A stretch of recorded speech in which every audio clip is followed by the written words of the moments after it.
I am 34 years old now, and I live in a house with bright lights in every corner, but I still cannot sleep without a television humming in the background.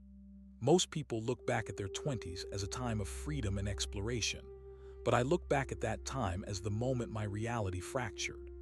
It happened 10 years ago in a small town in northern Michigan, where the trees are so thick they seem to swallow the sun by 4 o'clock in the afternoon. I had taken a job as a seasonal surveyor for a private land development company. It was a simple job that required me to hike into remote areas and mark boundaries for potential vacation properties. I am a person who enjoys solitude, or at least I thought I did back then. I grew up in a busy household, and the idea of being paid to walk through the woods alone sounded like a dream. I was young and arrogant, and I believed that as long as I had a compass and a sturdy pair of boots, I was invincible. The area I was assigned to during that final week of October was known locally as the Black Basin. It was a valley tucked between 2 steep ridges that stayed damp and cold even during the height of summer. By late autumn, the ground was a carpet of rotting leaves, and the air smelled of wet earth and old pine. I had been working the site for 3 days without seeing another human being. The nearest paved road was a 40-minute hike through dense brush, and the closest house was miles away. I did not mind the isolation at first. In fact, I found it peaceful until the afternoon the atmosphere shifted. It was a Tuesday, and the sky was a flat, heavy gray that looked like lead. I had finished my lunch and was sitting on a large, flat rock near the edge of a steep drop-off. The silence was the first thing that felt wrong. In the woods, silence is never truly absolute. There is usually the sound of a squirrel scratching at bark, or the distant call of a crow, or at the very least the rustle of wind through the dry leaves. But at exactly 2 o'clock that afternoon, the woods went dead. It was as if a giant bell jar had been lowered over the valley. The wind stopped and the birds vanished. I sat there with my sandwich wrapper in my hand, feeling a strange pressure in my ears like I was underwater. I told myself it was just a change in barometric pressure because a storm was rolling in. I am a logical man, and I do not believe in ghost stories or monsters.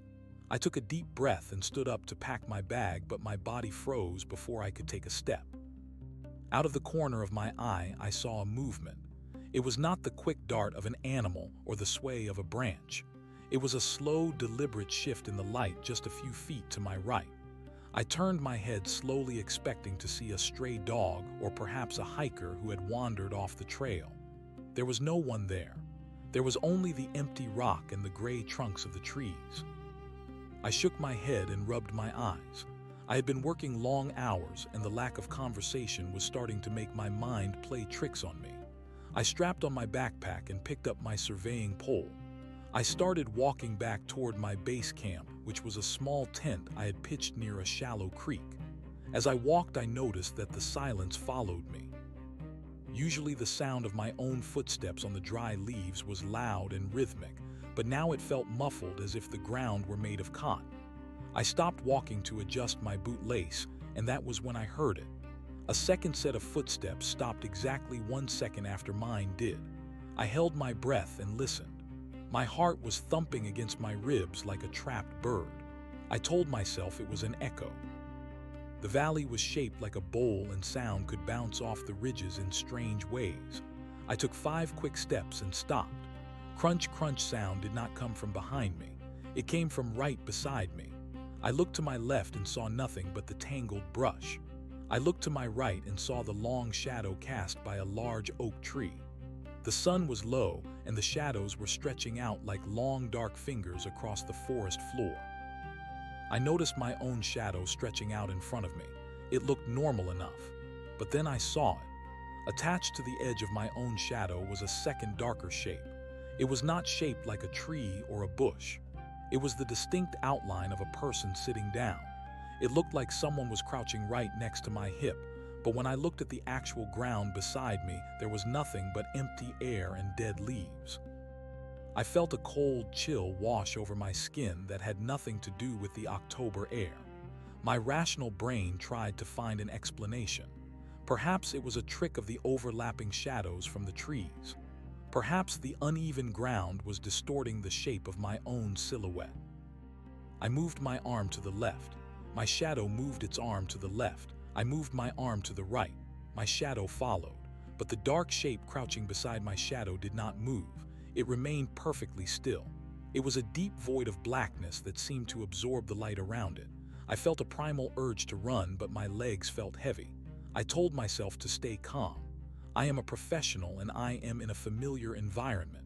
I began to walk again, this time faster. I did not look down at the ground. I kept my eyes fixed on the path ahead. I could feel a presence walking with me. It was a heavy sensation, as if the air itself had become thick and oily. I could smell something faint and metallic, like old copper coins or dried blood. I told myself it was the scent of the minerals in the soil. I told myself anything to keep from screaming. I reached my campsite just as the last of the daylight was fading into a bruised purple. I scrambled to light my small propane stove because I needed the comfort of a flame. The light from the burner was small, but it pushed back the encroaching gloom. I sat on my camping stool and tried to focus on making a cup of coffee. My hands were shaking so hard I spilled the water twice. I kept my eyes on the blue flame of the stove, but I could feel the weight of something sitting on the other side of the fire. I did not want to look. Every instinct in my body told me that looking would make it real. If I did not acknowledge it, then it was just a hallucination brought on by fatigue. But the feeling was so intense that my skin began to itch. It felt like someone was staring at the side of my face with an intensity that could burn through bone. I finally gathered my courage and glanced down at the ground. The fire cast long, flickering shadows against the canvas of my tent. There was my shadow sitting on the stool holding a tin cup, and there right beside it was the other shadow. It was no longer crouching. It was sitting tall and upright, as if it were a guest at my table. It had no face and no features, but the shape was undeniably human. It sat perfectly still, mimicking the posture of a person in deep contemplation. I looked at the empty space where the person should have been. There was nothing. I reached out my hand and swiped it through the air where the shoulders of the shadow would be. My hand passed through nothing but cold air. There was no resistance and no warmth, but on the ground the shadow reacted. When my hand passed through the space, the shadow flinched. It did not move away, but it shivered like a reflection in a disturbed pool of water. I jumped back and knocked over my coffee. The liquid hissed as it hit the dirt. I stood up and backed away until I hit the trunk of a pine tree. I was breathing in short, jagged gasps. I told myself that I was having a breakdown. I thought about the stories of woodsmen going stir-crazy from the isolation. I decided right then that I would leave. I did not care about my equipment or my tent. I just needed to get to my truck and drive until I saw streetlights and gas stations and people. I grabbed my flashlight and turned it on. The beam was strong and white, cutting through the darkness. I pointed it at the ground where the shadow had been sitting. The bright light should have washed the shadow away, but it did not. The dark shape remained fixed on the ground, even darker and more defined against the artificial light of the flashlight. It was as if the shadow was not a lack of light, but a physical object that existed on a different plane of reality. I turned and began to hike back toward the trailhead. The forest was a maze of black shapes and reaching branches. I kept the flashlight beam bouncing in front of me, but I could feel the thing keeping pace. Every time the light hit a flat patch of ground or the trunk of a tree, I saw it. It was always right there beside my own shadow. If I ran, it ran. If I stumbled, it paused. It did not make a sound, but the silence it carried was heavy and suffocating. I began to talk out loud just to break the quiet. I told myself that I was almost there. I told myself that once I got into the truck, I would be safe. I said the words over and over like a mantra. You are fine, you are almost at the truck, you are just tired. But my voice sounded thin and hollow in the vast emptiness of the black basin. The trail felt longer than it had that morning. Every hill seemed steeper and every thicket seemed more dense. I was drenched in a cold sweat and my lungs burned. I finally saw the glint of metal in the distance. My truck was parked in a small gravel turnout off the logging road. I fumbled for my keys in my pocket, my fingers numb and clumsy. I reached the vehicle and yanked the door open. I dived into the driver's seat and slammed the door shut, locking it instantly. I sat there for a moment with my forehead resting on the steering wheel, listening to the sound of my own frantic heartbeat. I was safe. The glass and steel of the truck felt like a fortress. I took a deep breath and reached for the ignition. I turned the key and the engine roared to life. The headlights cut a path through the darkness, revealing the dusty road and the wall of trees. I shifted the truck into gear, but before I pulled away, I made the mistake of looking in the rearview mirror. The interior light of the truck was still on. I looked at the empty passenger seat beside me. It was a gray fabric seat covered in a light dusting of dirt from my work boots. It was empty. There was no one there. But then I looked down at the center console. The light from the cabin was casting a shadow of the seat onto the floorboards, and sitting in the shadow of the passenger seat was the dark figure. It was sitting perfectly still, buckled into the darkness. It had followed me into the truck. It had not stayed in the woods. It had not vanished when I reached civilization. It was sitting right beside me. I screamed and threw the truck into drive. I fishtailed on the gravel as I sped away from the black basin. I did not look at the seat again. I kept my eyes locked on the road ahead, driving at speeds that were dangerous for those winding mountain paths. I did not slow down until I reached the main highway, where the orange glow of the street lamps provided a sense of false security. I pulled into a 24-hour gas station and parked directly under the brightest light I could find. I sat there trembling and staring at the passenger seat. In the harsh fluorescent light, the shadow was less distinct, but it was still there. It was a faint gray smudge against the floorboards, a shape that did not belong to any part of the truck. I went inside the station and bought a large coffee. The clerk was a young man with headphones around his neck. He looked at me with a bored expression. I wanted to grab him by the shoulders and tell him what was happening. I wanted to ask him if he could see the thing in my truck, but I knew how I looked. I was covered in dirt and sweat, and my eyes were wide with terror. He would think I was on drugs or that I was dangerous. I took my coffee and went back to the truck. I did not want to get back in, but I had nowhere else to go. I had to drive 3 hours to get back to my apartment in the city. I spent that entire drive staring straight ahead, talking to myself and singing songs from the radio at the top of my lungs. I tried to drown out the presence. I tried to convince myself that if I did not acknowledge it, the shadow would eventually get bored and leave. But it did not leave. When I got home to my apartment, I saw it on the hallway floor as I walked to my bedroom. When I brushed my teeth, it sat in the shadow of the sink. When I climbed into bed, it stretched out on the floorboards beside me. I turned on every lamp in the house, but that only made the shadows sharper. I realized then that I had made a terrible mistake by coming home. I had brought something back from the black basin that did not belong in the world of men. It was a silent companion that required nothing but my proximity. It did not speak, and it did not touch me, but it took away my peace. It took away my ability to be truly alone. I spent the first few weeks in a state of constant panic. I called in sick to work, and I stopped answering my phone. I sat in the middle of my living room with a flashlight in each hand, staring at the floor. I began to research the history of the Black Basin. I looked through old newspapers and local archives, searching for any mention of shadows or hauntings. I found stories of people who had gone missing in those woods and stories of hunters who had returned changed and silent. But there was nothing specific about a shadow that sat beside you. There were no rituals to banish it and no explanations for what it was. I realized that I was the only one who could see it. I invited a friend over once to see if he would notice anything.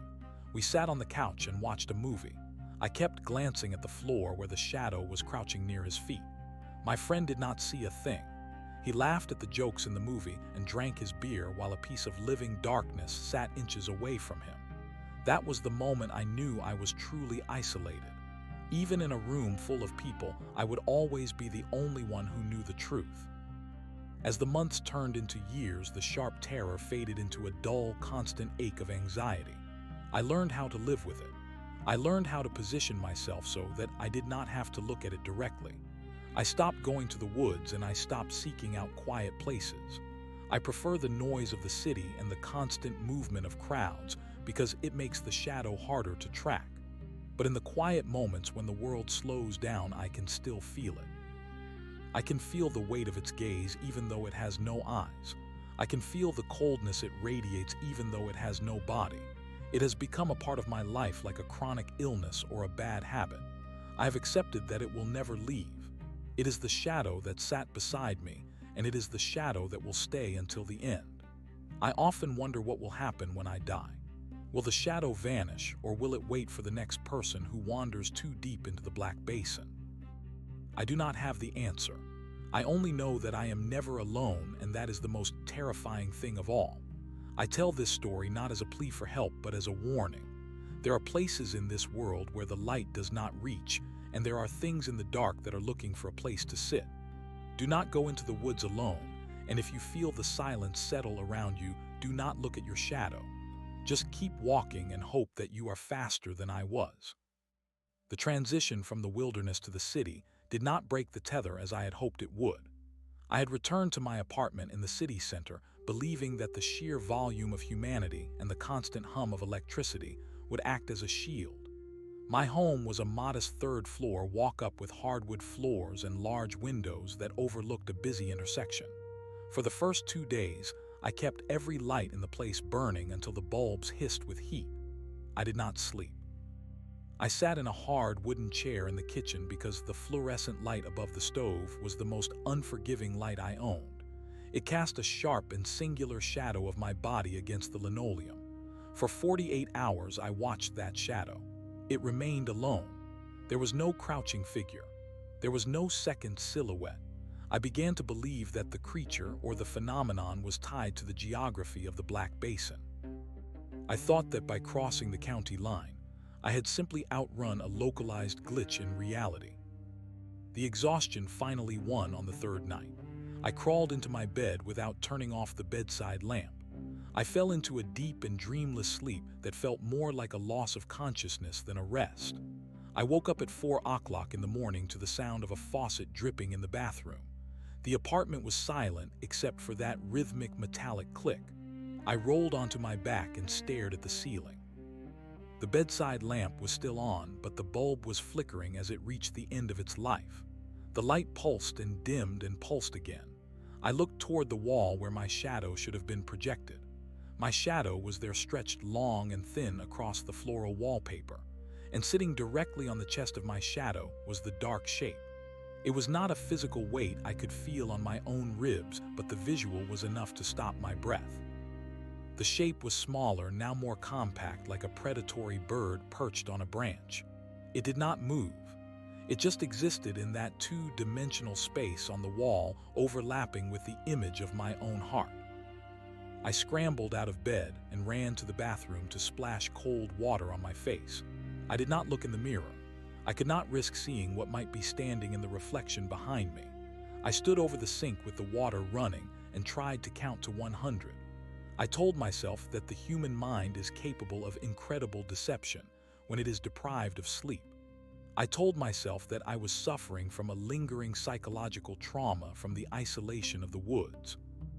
But when I looked down at the porcelain of the sink, I saw the shadow of my hands. My left hand had 5 fingers. My right hand had 5 fingers. But in the shadow cast by the vanity light, there was a third hand reaching up from the drain.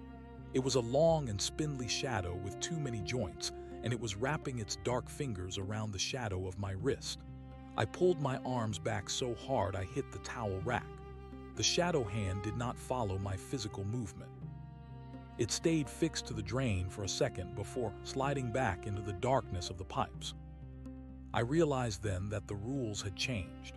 In the Black Basin, the shadow had been a companion that kept its distance. Now it was becoming intrusive. It was no longer content to sit beside me. It wanted to touch the parts of me that were cast in ink. I spent the rest of that week in a state of hypervigilance. I stopped going to my job at the surveying company. I sent an email saying I had contracted a severe flu and needed indefinite leave. I did not want to see my coworkers. I did not want to see the way my shadow might interact with theirs. I became obsessed with the nature of light. I bought floor lamps and desk lamps and strings of white holiday lights. I rigged them at every angle in my living room so that there were no dark corners left.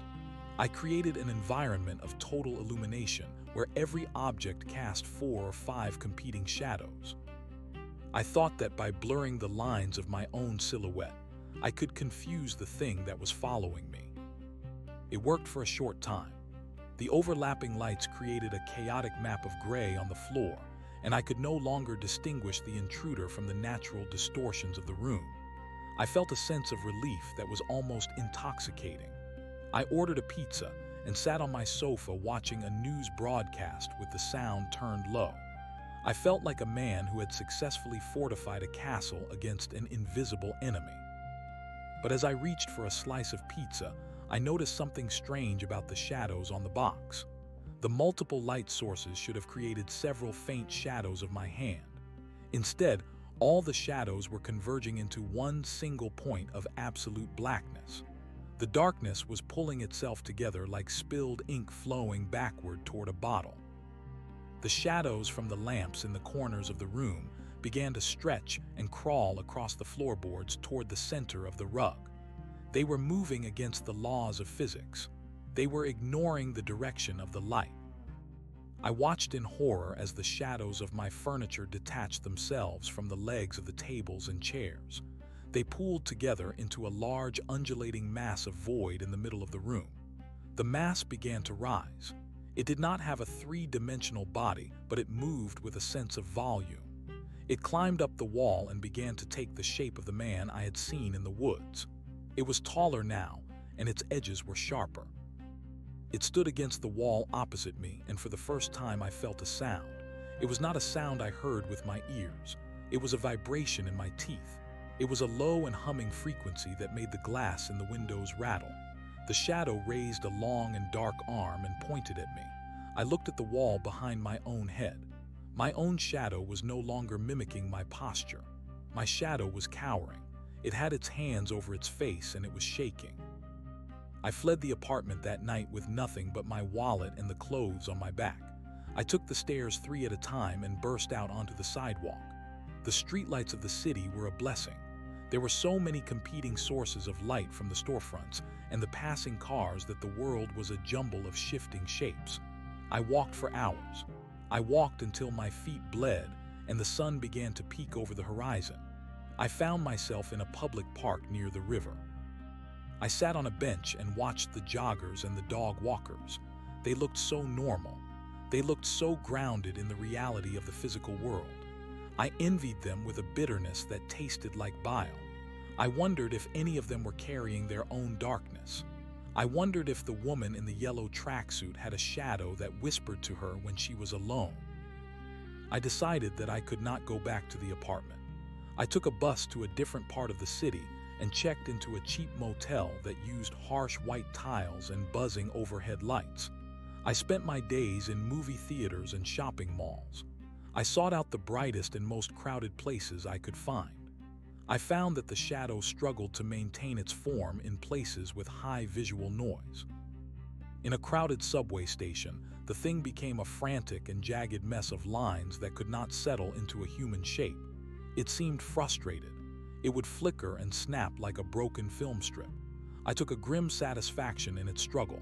I thought that if I could keep it in a state of constant agitation, it might eventually dissipate. I became a nomad of the bright places. I lived in 24-hour diners and airport terminals. I became a ghost in the machinery of the city. The lack of sleep began to take a toll on my appearance. My skin turned a sallow shade of gray and deep purple circles formed under my eyes. I lost weight because I could not stomach the idea of sitting still long enough to eat a full meal. People began to avoid me. I looked like a man on the edge of a breakdown, and in a way I was. But the breakdown was not coming from within. It was being forced upon me by a parasite of light. I started to talk to the shadow. I would sit in the back of a late-night bus and whisper to the dark shape on the floorboards. I asked it what it wanted. I asked it if it was a soul or a demon or a hole in the universe. It never answered in words, but the humming in my teeth would grow louder whenever I spoke. It was a conversation of vibrations and dread. One evening, I found myself standing on a bridge overlooking the highway. The sun was setting and the sky was a deep and bruised orange. The cars below were a river of white and red lights. I looked at my shadow on the concrete railing. It was standing perfectly still while I was swaying with exhaustion. The shadow looked stronger than I did. It looked more solid. I realized that the thing was not just following me. It was feeding on me. Every time I ran, and every time I felt a fresh jolt of terror, the shadow seemed to gain a little more definition. It was becoming more real while I was becoming more transparent. I was the one fading into the background. I was the one becoming a silhouette of a man. I reached out and touched the cold metal of the railing. I thought about jumping. I thought that if I destroyed the body, the shadow would have nothing left to cling to. I wondered if a shadow can exist without a source. If I ceased to be a physical object, would the darkness finally be forced to return to the black basin? I climbed up onto the ledge and looked down at the rushing traffic.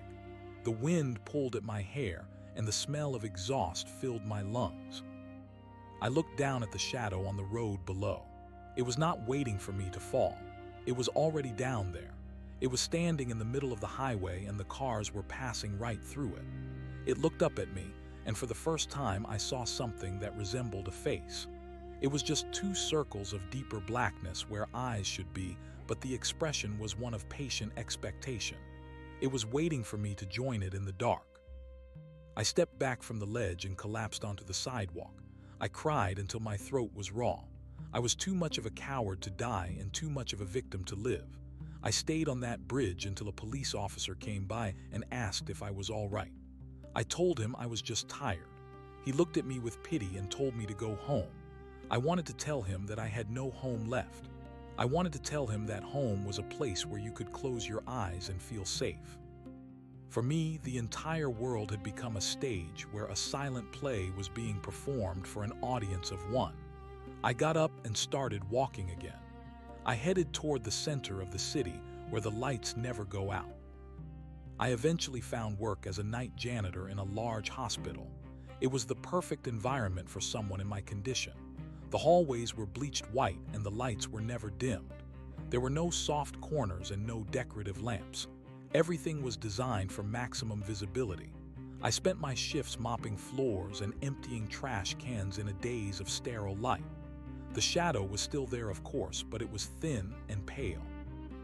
In the harsh glare of the surgical wings, it looked like nothing more than a smudge of charcoal.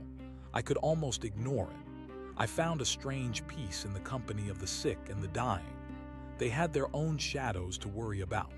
They were facing the ultimate darkness, and my little companion seemed insignificant in the face of their struggles. I remember one night I was cleaning a waiting room in the oncology department. There was an old woman sitting in a plastic chair clutching a handbag. She was staring at the floor with an intensity that made me stop my work. I looked down at where she was gazing. She was looking at the shadow of her own feet. Sitting right next to her shadow was a small dark shape. It was not the man from the Black Basin. It was something different. It looked like a small hunched animal with long ears. The woman looked up at me and our eyes met. She did not scream. She did not look away. She simply nodded toward the floor. "It sees you too," she whispered. Her voice was thin and dry like autumn leaves. I felt a jolt of recognition that was both terrifying and comforting. I was not the only one. The Black Basin was not the only source. The world was full of these things, and they were all just waiting for the right moment to step into the light. The woman died 3 days later. I saw her body being wheeled out on a gurney. I looked at the floor as the cart passed by. Her shadow was gone. The physical form was still there wrapped in a white sheet, but the dark companion had vanished. I felt a sudden and desperate need to know where it had gone. Did it die with her? Or did it simply move on to the next person in the waiting room? I followed the gurney to the service elevator and watched the doors close. I stood in the hallway for a long time listening to the hum of the hospital. I realized that the shadows were not just hauntings. They were a part of the natural order that we have forgotten. We spend our lives trying to illuminate the world, but all we do is create more space for the darkness to hide. I am older now, and the arrogance of my youth has been replaced by a quiet acceptance. I still live in the city, and I still work the night shift. I have moved into a small studio apartment that I have painted entirely in a flat clinical white. I have no furniture except for a bed and a chair. I have no decorations on the walls. I live a life of total simplicity because complexity creates shadows. I have learned to manage the presence. We have reached a sort of stalemate.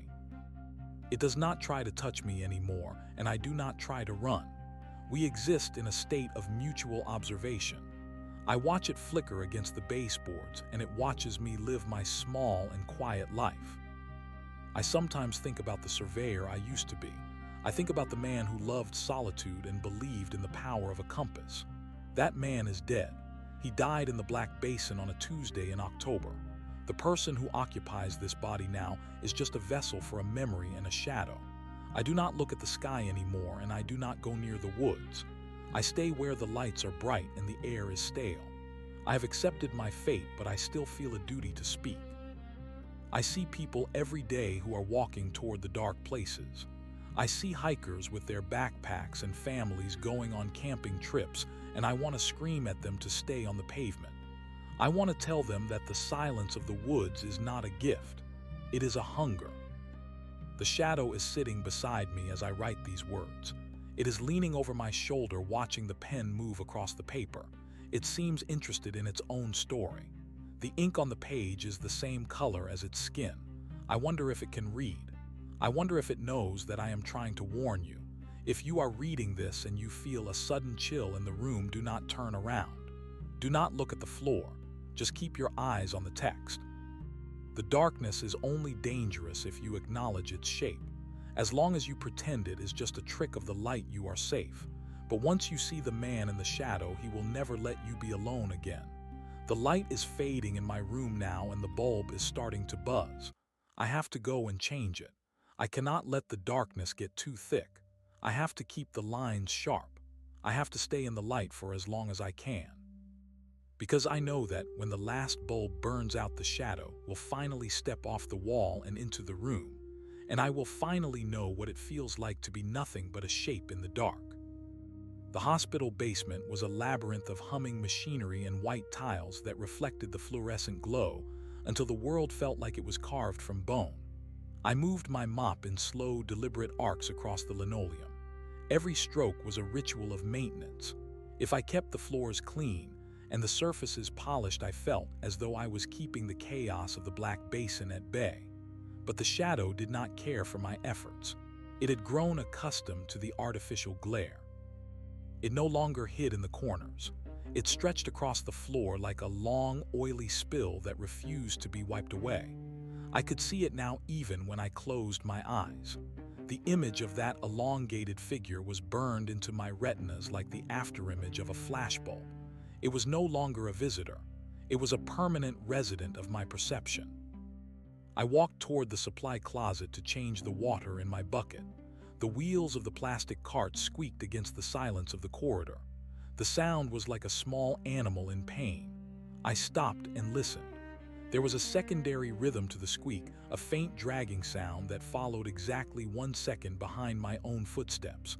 I did not look back. I knew that if I looked, I would see the shadow of my cart becoming something else. I would see the dark shape reaching out to touch the shadow of the mop handle. I kept my gaze fixed on the heavy steel door at the end of the hall. I told myself that as long as I reached the supply closet, I would be safe. The closet was small and cramped, but it had 3 separate light fixtures. It was the brightest place in the entire building. When I pushed the door open, the air inside was thick with the smell of bleach and lemon-scented floor wax. I stepped inside and pulled the chain for the overhead lights. The room exploded into a blinding white. I stood there for a moment, breathing heavily. I looked at the floor. My shadow was pinned beneath my feet, a small and harmless circle of gray. The intruder was gone, or so I thought. As I leaned over the deep utility sink to empty the bucket, I noticed a stain on the porcelain. It was a dark smudge near the drain. I reached out to scrub it away, but my hand passed right through it. It was not a stain on the sink. It was a shadow cast from inside the pipe. I froze. The water from the faucet began to steam, but the shadow did not waver. It began to grow wider and flatter until it covered the entire bottom of the basin. The hum in my teeth returned with a vengeance. It was so loud that I felt my vision start to blur. I backed away from the sink and tripped over a stack of folded towels. I fell hard against the shelving unit and several bottles of glass cleaner crashed to the floor. The blue liquid pooled around me, reflecting the overhead lights. In the reflection, I saw the shadow standing in the doorway. It was not on the wall. It was not on the floor. It was standing in the middle of the room as if it had found a way to occupy the very air. It had no depth, but it had presence. It was a hole in the light, a tear in the fabric of the visible world. It raised a hand, and the lights in the closet began to hum in synchronicity with the vibration in my jaw. One by one, the bulbs exploded. Glass rained down on me in the darkness. I scrambled toward the door, feeling the shards bite into my palms. I did not care about the pain. I only cared about the light in the hallway. I burst out into the corridor and ran toward the elevators. My heart was a hammer against my ribs. I reached the elevator bank and mashed the button with my bloody thumb. The doors slid open with an agonizing slowness. I stepped inside and pressed the button for the roof. I did not know why I wanted to go up. I only knew that I needed to be under the open sky. I needed to see the stars even if they were dimmed by the city lights. I needed to feel like I was not trapped in a box of white tiles. The elevator climbed and the vibration in my teeth began to fade into a dull ache. I looked at the polished metal walls of the car. I could see my own reflection distorted and pale. Beside me, there was a second reflection. It was not a shadow this time. It was a figure made of static and smoke. It had the shape of a man, but its face was a shifting mass of gray lines. It looked like a television tuned to a dead channel. It did not move. It just stood there watching me from the surface of the steel. I realized then that the thing was no longer satisfied with the two-dimensional world. It was trying to push through. It was trying to find a way to become solid. The doors opened onto the roof and I ran out into the cool night air. The city stretched out below me like a carpet of diamonds. The wind was fierce and it carried the scent of rain.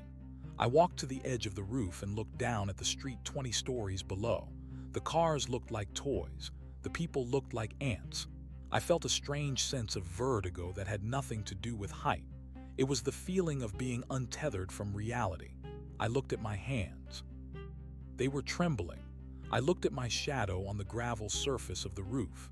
It was long and jagged, cast by the red warning lights of the helipad. The shadow was not moving with me. It was standing still, its arms hanging limp at its sides. I sat down on a concrete ledge and covered my face with my hands. I wondered how many other people were like me. I thought about the woman in the oncology ward. She had seen it. She had known. Maybe everyone who enters the Black Basin comes back with a passenger. Maybe the world is full of these dark twins waiting for their hosts to wear out. I thought about my life before the survey trip.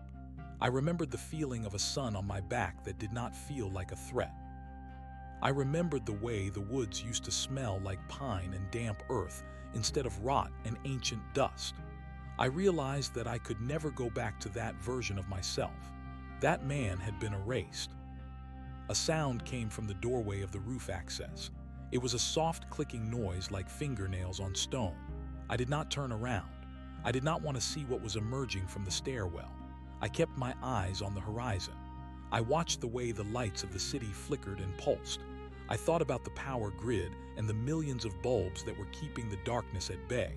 What would happen if the power failed? What would happen if the entire city went dark at once? The thought was so terrifying that I felt a laugh bubble up in my throat. It was a dry and hollow sound. If the lights went out, the shadows would win. They would step out of the corners and off the walls, and they would claim the world that we have spent centuries trying to illuminate. The clicking grew louder. It was right behind me now. I felt a cold draft on the back of my neck. It was not the wind. It was a localized drop in temperature, as if a block of ice had been placed near my skin. I did not move. I did not breathe. I waited for the touch. I waited for the long, spindly fingers to wrap around my throat, but the touch did not come. Instead, I heard a voice. It was not a voice heard with ears. It was a voice that echoed in the marrow of my bones. It was a sound of grinding stones and rushing water. It said one word, mine.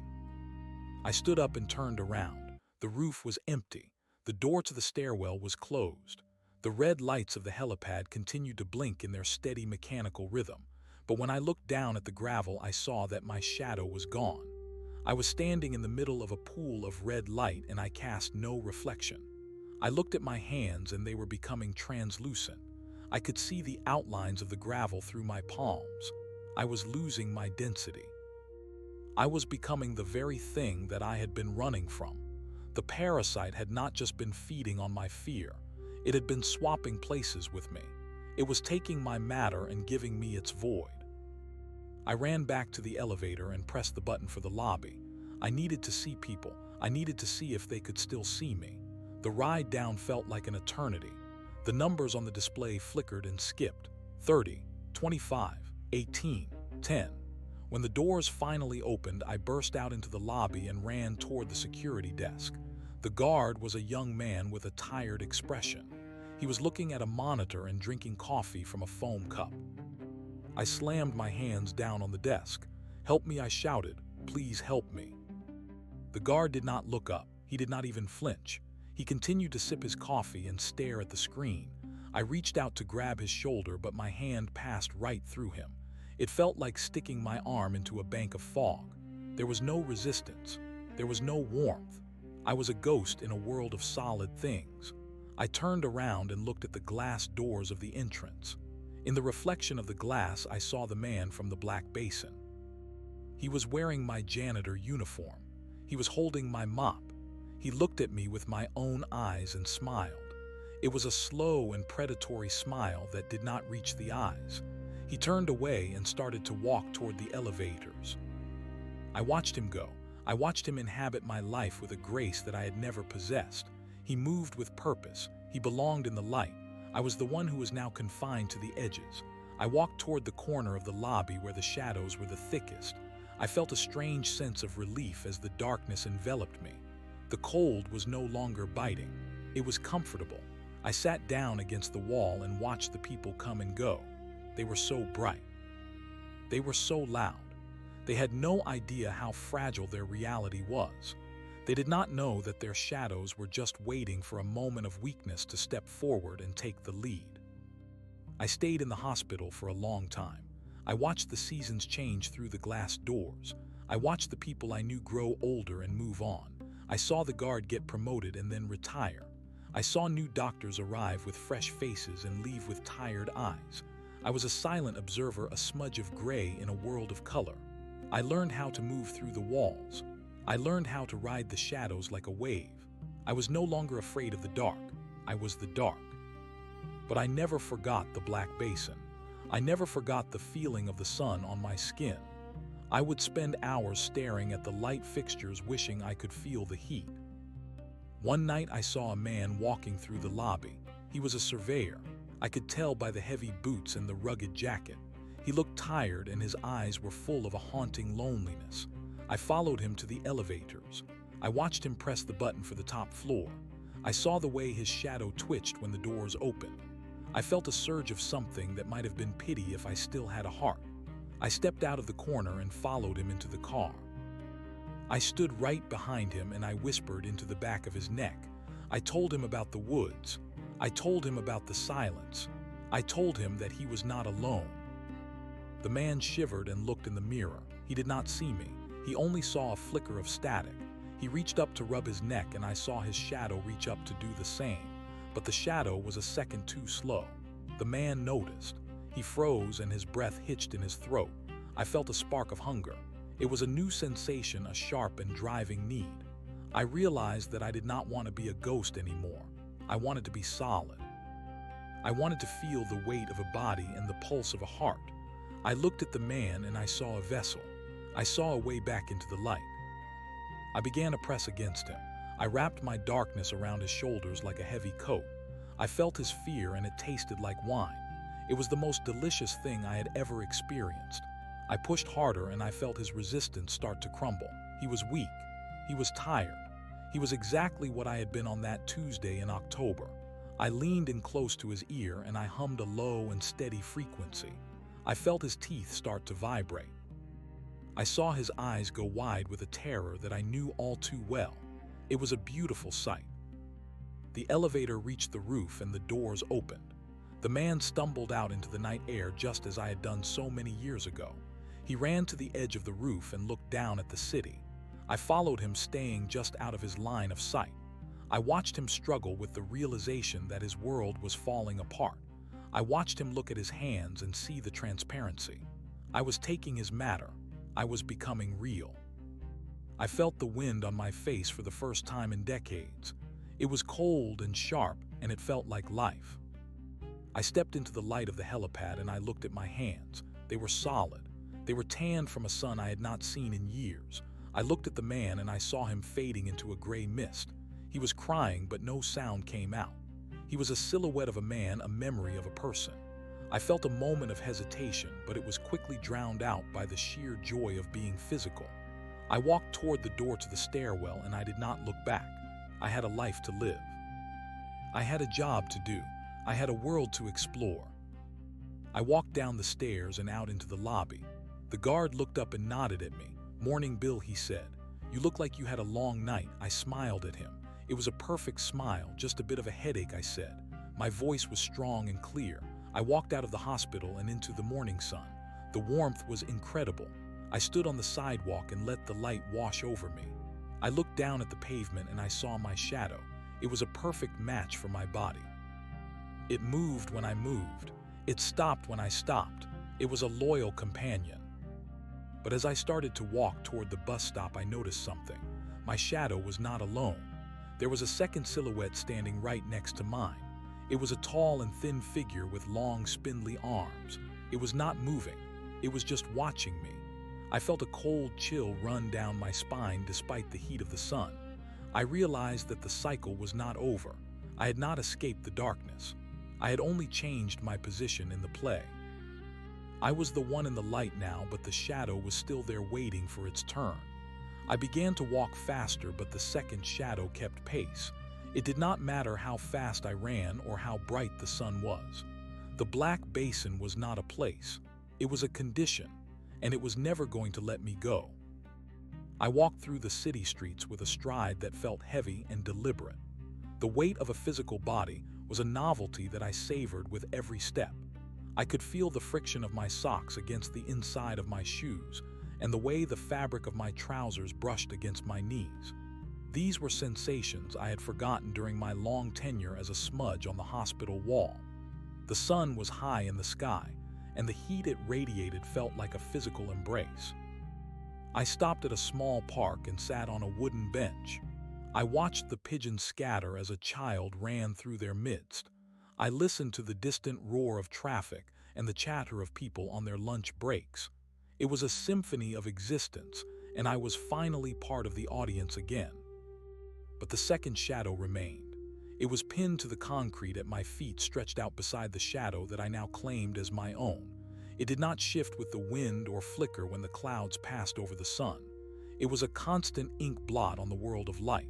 I looked at it and felt a ripple of dread. I had become the host. I had stepped into the light only to carry the darkness with me. I realized that the man I had replaced was now where I had been. He was the ghost in the elevator. He was the static in the mirror. I had saved myself by condemning him, and the shadow was the receipt for that transaction. I decided to leave the city. The hospital was a place of transitions, and I did not want to be near the thin spots in reality anymore. I had money in my pocket and a wallet with an identity that belonged to the man from the roof. His name was Thomas. I looked at the driver license and saw a face that was now my own. I had his home address and his keys. I had his life. I boarded a bus heading north toward the suburbs. I wanted to find a place where the lights were not so harsh and the shadows had more room to spread out. I thought that if I gave the thing enough space, it might leave me alone. The bus ride lasted for 2 hours. I watched the urban landscape dissolve into rows of identical houses and manicured lawns. The trees were turning gold and red as autumn took hold. I found the house at the end of a quiet cul-de-sac. It was a modest cottage with a white picket fence and a porch swing. It looked like the kind of place where nothing bad could ever happen. I unlocked the front door and stepped inside. The air was cool and smelled of lavender and old paper. I walked through the rooms and looked at the photographs on the mantle. There was Thomas at a graduation ceremony. There was Thomas at a wedding. There was Thomas standing on a mountain peak. I felt like a thief standing in the middle of a stolen history. I went into the kitchen and poured a glass of water. The sound of the liquid hitting the glass was sharp and clear. I drank it slowly, feeling the coldness travel down my throat. I looked down at the linoleum floor. The second shadow was there waiting. It was positioned near the refrigerator, its long fingers reaching toward the baseboards. It did not move, but I could feel its gaze. It was not a gaze of eyes, but a gaze of intent. It wanted something from me. It had helped me cross back into the light, and now it was time for the payment to begin. I spent the next few days trying to live the life of Thomas. I went to his job at the Land Survey office. I sat at his desk and looked at topographic maps. I spoke to his coworkers and mimicked his mannerisms. No one noticed the change. People see what they expect to see. They saw a man who had returned from a long trip looking a bit tired and pale. They did not see the way my hands trembled when I held a pen. They did not see the way I avoided looking into the dark corners of the supply room. Most of all, they did not see the extra shape that followed me down the hallways. The humming in my teeth began to return on the fourth day. It started as a low vibration that I could only feel when I was alone in the quiet of the office. It was the sound of the black basin calling out to its own. I realized then that I had not escaped the influence of that dark valley. I had brought a piece of it back with me. The shadow was a tether, a line of dark silk that connected me to the void. I tried to ignore it. I turned up the radio in my car and kept all the lights on in the house. I bought extra lamps and positioned them so that there were no dark spots in any room. I lived in a cage of artificial brilliance. One evening, as I was preparing dinner, I heard a sound from the basement. It was a soft, dragging noise like a heavy bag being pulled across concrete. I froze. I had not ventured into the basement since I arrived. I did not want to know what was down there. I stood in the kitchen holding a knife and listened. The sound stopped and then it started again. It was moving toward the stairs. I walked to the basement door and placed my hand on the knob. The wood was ice cold. I could feel the vibration through the brass. I turned the knob and pushed the door open. The stairs descended into a pitch-black square. I reached for the light switch and flipped it, but nothing happened. The bulb had burned out. I felt a surge of panic. I backed away and grabbed a flashlight from the kitchen drawer. I clicked it on and aimed the beam down the stairs. The light cut through the dark, but it seemed to struggle.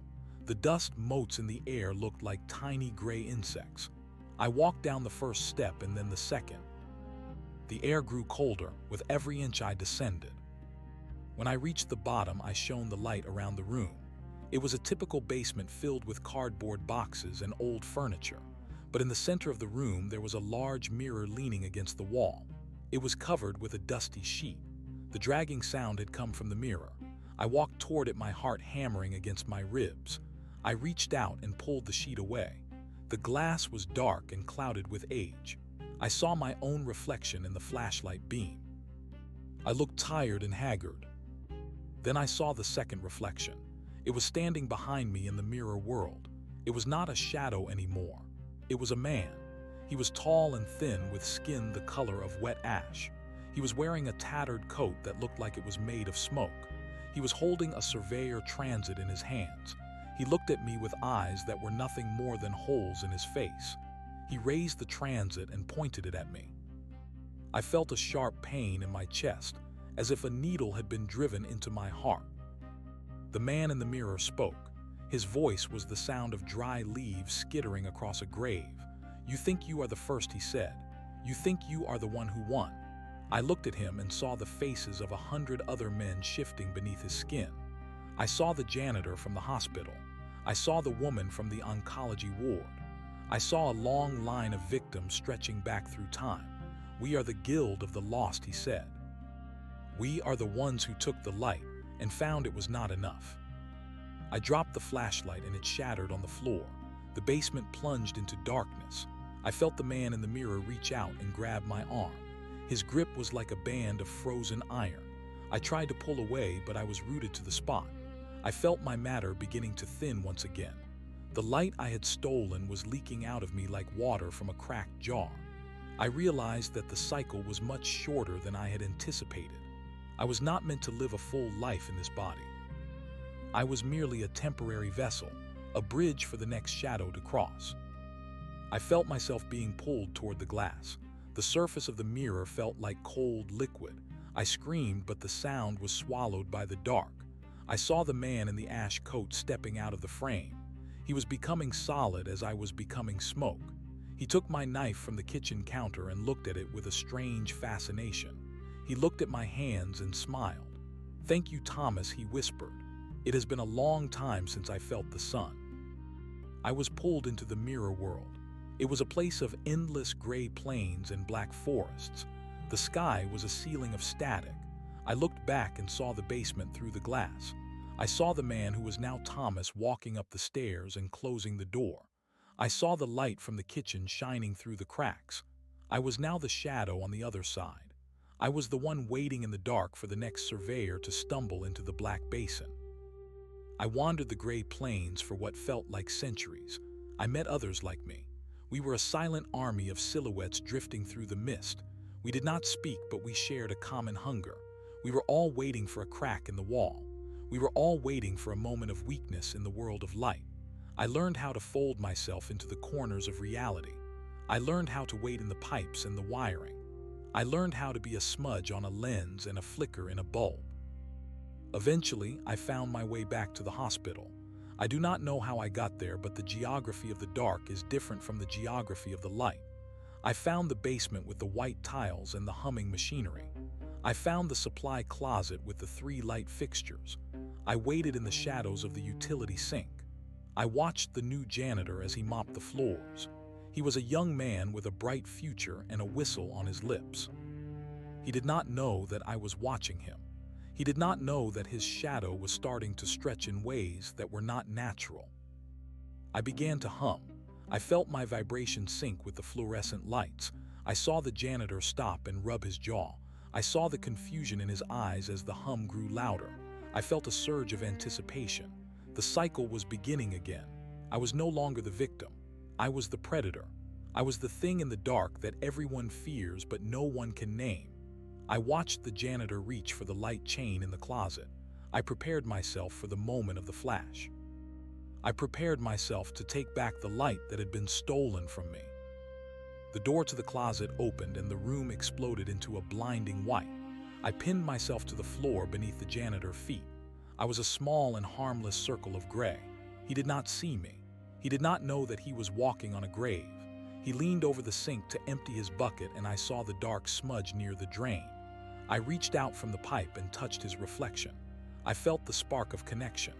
I felt the first trickle of his matter flowing into my void. It was a sensation of pure ecstasy. I will be patient. I will wait for him to go to the roof. I will wait for him to look at the stars and feel the vertigo of existence. I will wait for the moment when he realizes that he is no longer alone. And then I will step out of the shadow and into the light. I will take his name and his life, and I will leave him here in the gray plains. It is the way of the world. The light is a finite resource, and there are so many of us waiting in the dark. We are the shapes that define the edges of your reality. We are the reason you leave the porch light on. We are the black basin, and we are coming home. The janitor was a man named Elias. I knew this because I saw it printed on the plastic badge clipped to his blue shirt. He had a wedding ring that caught the light every time he moved the mop handle. He had a photograph of a golden retriever tucked into the transparent pocket of his wallet. These were the anchors of his life, and I studied them with the intensity of a starving animal. I watched from the corner of the ceiling as he worked. I was no longer a mere smudge. I was a concentrated knot of intent. I had learned that the physical world was like a thin sheet of ice over a deep and freezing lake. If I pushed in just the right spot, I could make it crack. Elias moved with a rhythm that suggested he was thinking of something else. He was probably thinking of his dinner, or the way the dog would bark when he opened his front door. He did not notice the way the light in the hallway began to pulse with a low and rhythmic throb. He did not notice that the air around him had grown thick and heavy like invisible syrup. I began to draw the heat from the room. I felt it flowing into me, a warm current that made my edges sharpen. The temperature dropped 10 degrees in a matter of seconds. Elias stopped mopping. He shivered and rubbed his upper arms. He looked toward the thermostat on the wall, but he did not move toward it. He felt the weight of my gaze. I reached out with a thin tendril of my essence and touched the wedding ring. The metal went cold. Elias flinched and pulled his hand away as if he had been burned by ice. He looked at his fingers and then he looked at the floor. His shadow was no longer a flat projection of his body. It was thick and oily, and it seemed to have a depth that the concrete floor should not allow. I moved within that shadow. I became the silhouette of his fears. I began to hum the frequency of the Black Basin. It was a sound that did not travel through the air, but vibrated directly in the marrow of his bones. He dropped the mop. The sound of the plastic handle hitting the tiles was like a gunshot in the silent corridor. He did not pick it up.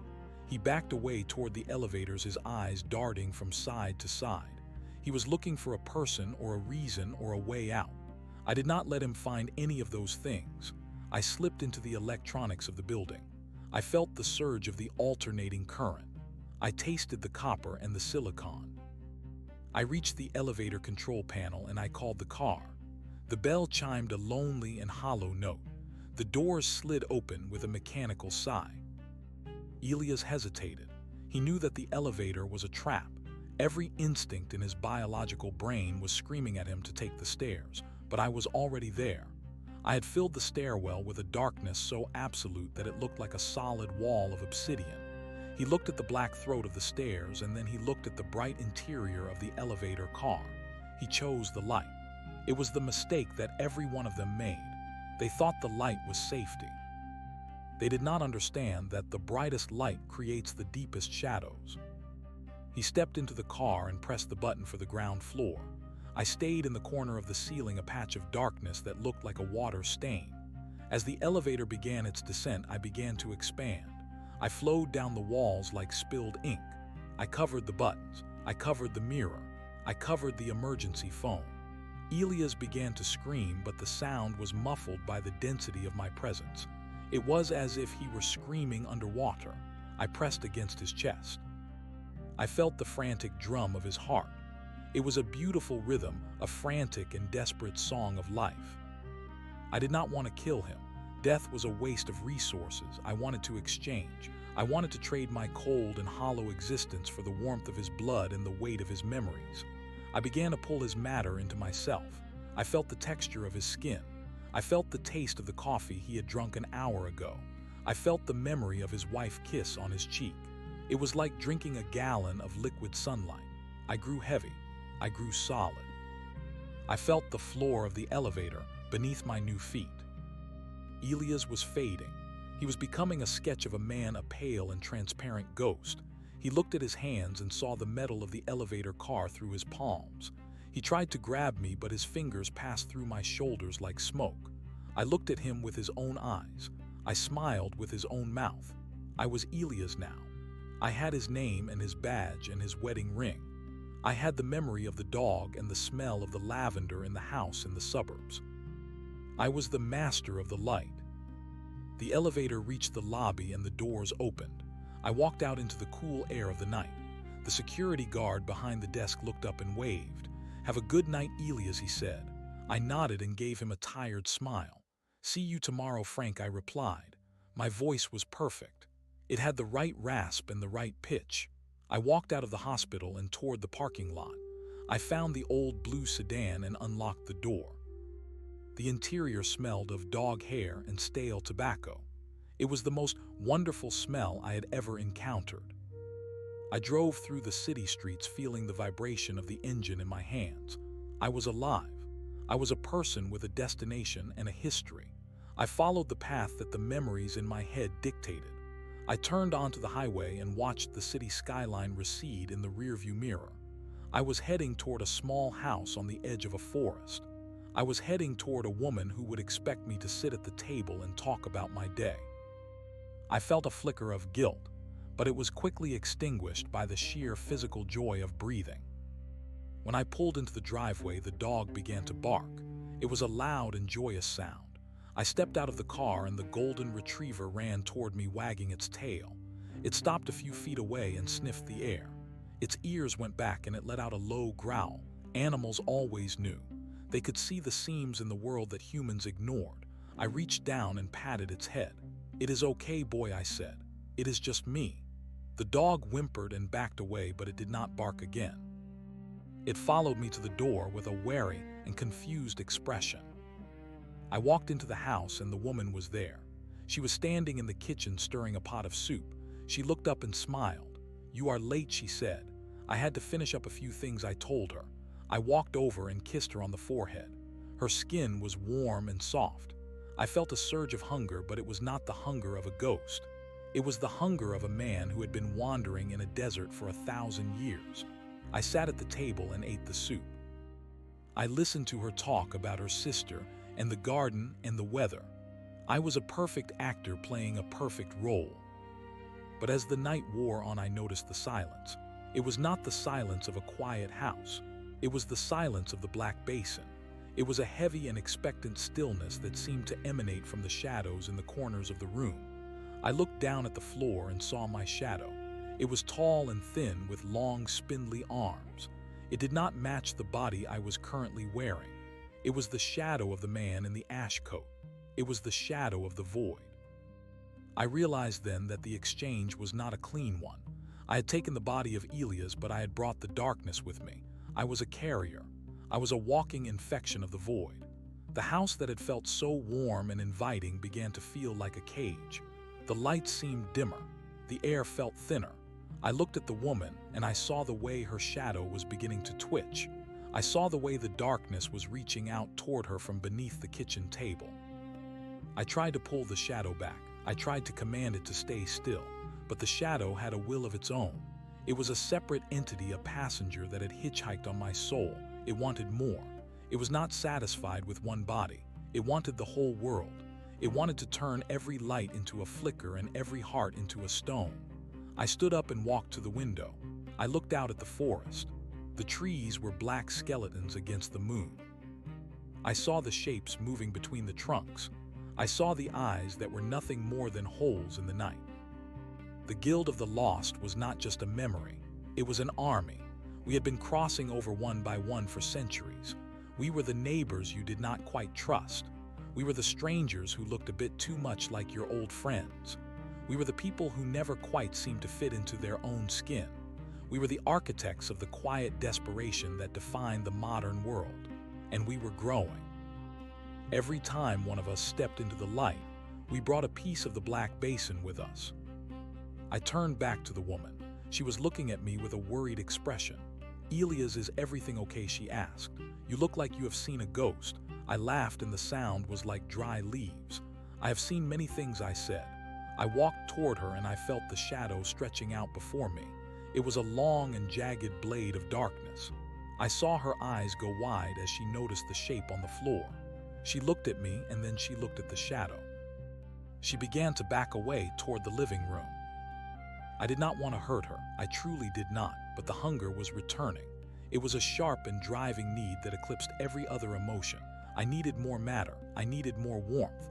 I needed to fill the hole that the void had left in the center of my being. I reached out my hand and I felt the darkness flowing from my fingertips. I felt the air vibrate with that low and steady frequency. I saw her teeth start to chatter. I saw her world begin to fall apart. The cycle was not a circle. It was a spiral. Every time we crossed over, we brought more of the dark with us. Every time we took a body, we left a piece of the void behind. The world was slowly being consumed from the inside out. One day there would be no more light left to steal. One day the sun would be nothing more than a cold and gray ember in a sky of static. And we would be the only ones left wandering the ruins of a world that had forgotten what it meant to be solid. I followed her into the living room. She was trapped against the bookshelf. She was crying, but I could not feel any pity. Pity was a luxury of the living, and I was something else entirely. I was a bridge. I was a transition. I was the end of her story and the beginning of a new chapter in the history of the dark. I leaned in close to her ear and I whispered the words that the man in the ash coat had told me. I told her about the woods. I told her about the silence. I told her that she was not alone. I felt her resistance crumble. I felt her fear taste like wine. I pushed against her and I felt the exchange begin. I was becoming more solid, more real, more alive. And she was becoming a smudge. She was becoming a memory. She was becoming a shadow that would wait in the corner of the room for the next person to walk by. I felt the joy of the transition. I felt the power of the void. I was no longer a victim of the Black Basin. I was its messenger. I was its hand in the world of light. When it was over, I stood in the center of the living room. The house was quiet. The dog was whimpering in the kitchen. The woman was gone. There was only a faint gray mist hanging in the air where she had been standing. I looked at my hands and they were stronger than before. I looked at my reflection in the window and I saw a man who looked like he could live forever. I walked to the front door and opened it. The night air was cold and sharp. I looked up at the stars and I did not feel small. I felt like the master of the universe. I walked down the driveway and into the forest. I did not need the car. I did not need the house. I had a mission now. I had a purpose. I was going to find the others. I was going to find the thin spots in reality and I was going to tear them wide open. I was going to lead the army of shadows into the heart of the city. I was going to turn the lights off for good. I walked through the trees and the shadows moved with me. We were a tide of darkness flowing through the world. We were the Black Basin and we were finally home. I reached a clearing in the center of the woods. There was a circle of stones that looked like they had been there since the beginning of time. In the center of the circle stood the man in the ash coat. He looked at me and nodded. "You have done well," he said. "The transition is almost complete." I looked around and saw hundreds of others standing in the shadows of the trees. They were all shapes and sizes, but they all had the same hollow eyes. They were the ones who had crossed over before me. They were my brothers and sisters in the dark. We began to hum. The sound was so loud that it made the ground shake. It was a song of ending and a song of beginning. It was the sound of the world being unmade. I felt the power of the collective void flowing through me. I felt the walls of reality thinning. I saw the city in the distance and I saw the lights starting to flicker. One by one, the windows went dark. One by one, the streetlights failed. The darkness was spreading like a stain on a white cloth. We marched toward the city. We did not need roads or bridges. We moved through the spaces between the atoms. We flowed into the basements and the attics. We slipped into the dreams of the sleeping and the thoughts of the waking. We were the whisper in the ear and the chill on the neck. We were the realization that the world is not what it seems. We were the truth that the light is just a temporary distraction from the eternal dark. I found myself back at the hospital. I walked through the front doors and the security guard did not look up. He was staring at the wall with a vacant expression. His shadow was already gone. I walked to the elevators and I pressed the button for the top floor. I stood in the center of the car and I watched the numbers climb. I felt a surge of something that might have been joy if I still had a soul. I stepped out onto the roof and I looked down at the city. It was a sea of shadows. It was a masterpiece of darkness. The man in the ash coat stood beside me. "It is done," he said. "The Black Basin has claimed its own." I looked at my hands and I saw that they were no longer tanned or solid. They were made of the same gray mist as the sky. I was no longer a man. I was a part of the void. I was a ripple in the ocean of the dark. I looked at the horizon and I saw the first hint of the morning sun. But the light did not break the dark. It was swallowed by it. The sun was a black hole in a white sky. I realized then that there was no more light to steal. We had taken it all. We had consumed the world and now there was nothing left but us. We were the only ones left in the universe. We were the shadows that had finally won. I looked at the man in the ash coat and I saw him fading into the static. I saw the others disappearing one by one. The void was hungry and it did not care who it consumed. It had used us to destroy the light and now it was destroying us. I felt myself thinning. I felt the memories of Elias and Thomas and the woman in the kitchen slipping away. I was becoming a smudge on a wall that no longer existed. I was becoming a whisper in a world that had no ears. I felt a moment of terror, but it was quickly replaced by a profound sense of peace. The struggle was over. The cycle was complete. There was no more light and there was no more dark. There was only the silence of the black basin. I closed my eyes and I let the static take me. I became a part of the frequency. I became a part of the hum. I was the space between the stars and the silence between the heartbeats. I was nothing and I was everything. I was the end of the story, and then there was only the dark. The silence was not an end, but a new kind of beginning. My consciousness did not vanish into the static as I had expected. Instead, it expanded into the very architecture of the void. I was no longer a single point of awareness trapped in a borrowed skin. I was the vibration in the floorboards of every empty house. I was the cold draft that moved through abandoned hallways. The weight of the world had shifted, and the balance of power now rested in the hands of the unseen. I looked through the eyes of 1,000 different shadows at once. I saw the city as a map of fading heat and growing cold. The people who remained were like small candles burning in a hurricane. They huddled together in the centers of their rooms, but the corners belonged to us. I felt the presence of the man in the ash coat moving through the layers of reality like a needle through silk. He was not finished with me. He was calling me back to the center of the web. I pulled my essence together and focused my will until I felt a physical resistance. I pushed against the emptiness until the world began to solidify again. I was standing in a place that looked like the hospital, but the walls were made of frozen smoke. The clocks on the walls had no hands, and the windows looked out onto a landscape of shifting gray dunes. This was the heart of the Black Basin. It was the source of the infection and the throne of the shadows. The man in the ash coat was waiting for me in the middle of the lobby. He did not look like a man anymore. He was a pillar of dark light that pulsed with the rhythm of a dying star. He spoke, but his voice was a series of tones that bypassed my ears and went straight into my mind. He told me that the conquest of the physical world was only the first stage of the plan. He said that the light of the sun was a lock and that we were the key. He explained that the universe was a prison built by the ancient forces of order to keep the chaos at bay. We were the agents of the original dark, and we were here to tear down the walls of the cell. I felt a surge of pride and terror. I had thought I was just a ghost looking for a way to feel warm again. I had not realized that I was part of a cosmic revolution. I looked at my hands and saw that they were flickering between solid flesh and translucent mist. I was a hybrid of two worlds, and that made me a valuable tool. The man in the ash coat told me that I had a specific task to perform. I was to go to the foundation of the city and find the anchor. The anchor was a relic of the old world that kept the reality of the city stable. If I could destroy it, the entire region would slide into the Black Basin forever. I descended into the basement of the hospital. The air grew thicker and colder with every step.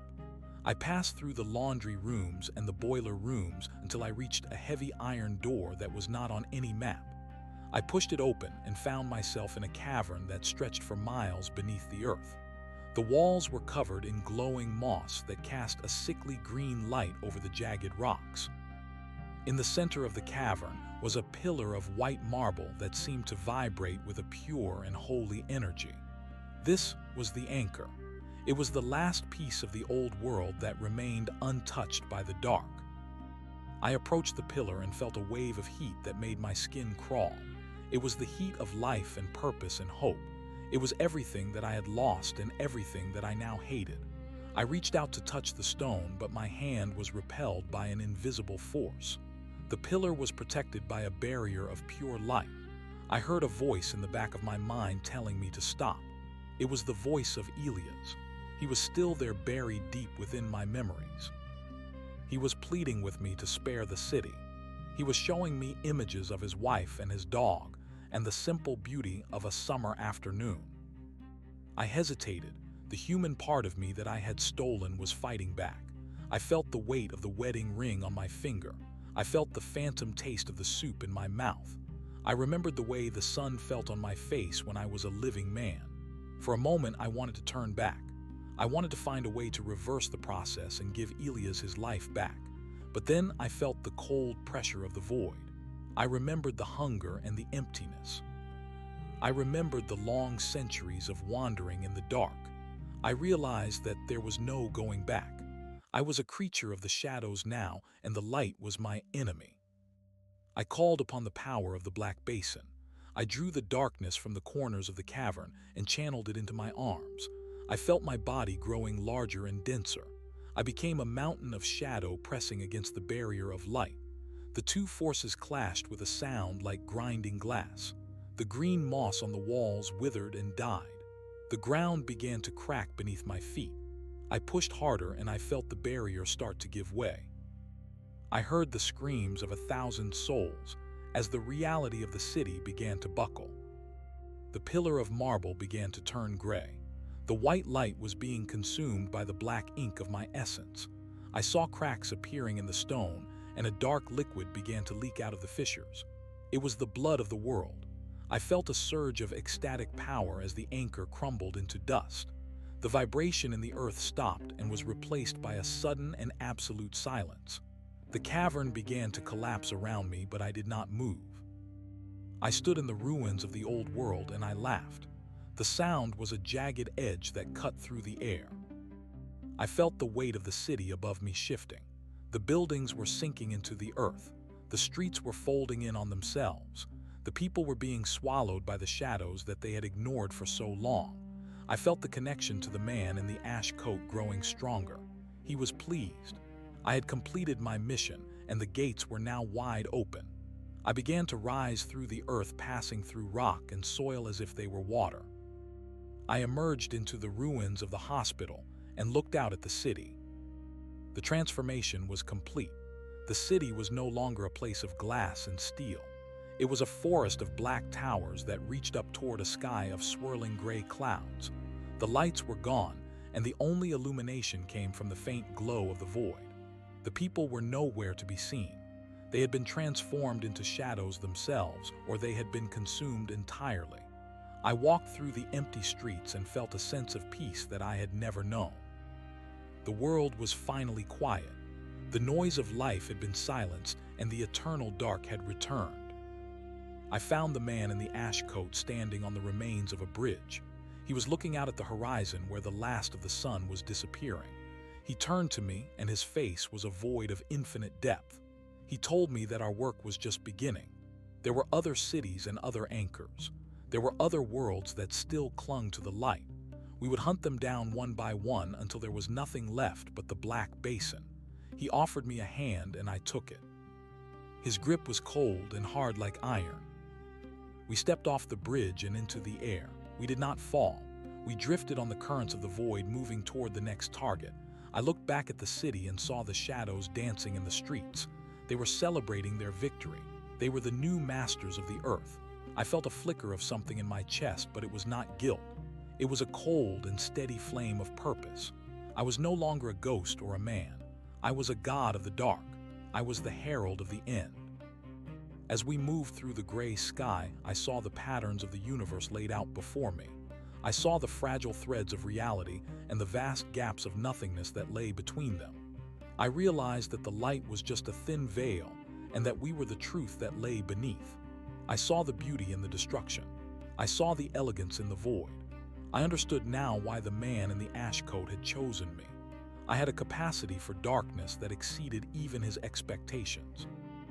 I was the perfect vessel for the end of time. The journey was long, but I did not feel the passage of time. In the Black Basin, time was a circle that had no beginning and no end. We traveled through the ruins of civilizations that had long since been forgotten. We saw the ghosts of stars and the shadows of galaxies. We were the only things that were real in a universe of illusions. We reached the edge of a new world, a place of vibrant colors and loud noises. It was a world that did not know that its time was up. I felt the hunger rising in me again. It was a sharp and demanding need that could only be satisfied by the consumption of light. I looked down at the new world and I saw a young girl playing in a garden. She was laughing and the sound made my skin itch. She was so full of life and so unaware of the shadow that was falling over her. I felt a moment of hesitation as I remembered the woman in the kitchen. I remembered the taste of the soup and the warmth of the kiss. But the memory was faint, like a dream that was fading upon waking.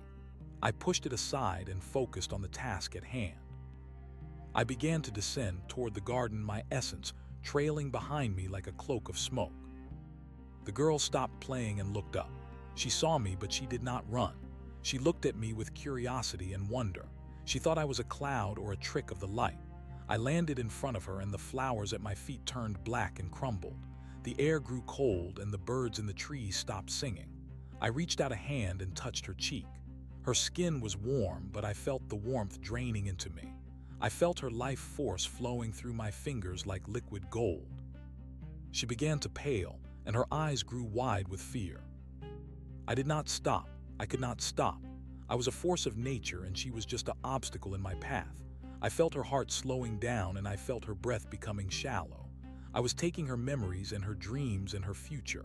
I was becoming her, and she was becoming nothing. When the exchange was complete, I stood in the garden wearing her small body and her pink dress. I looked at my hands and saw that they were soft and small. I felt the weight of her hair on my shoulders.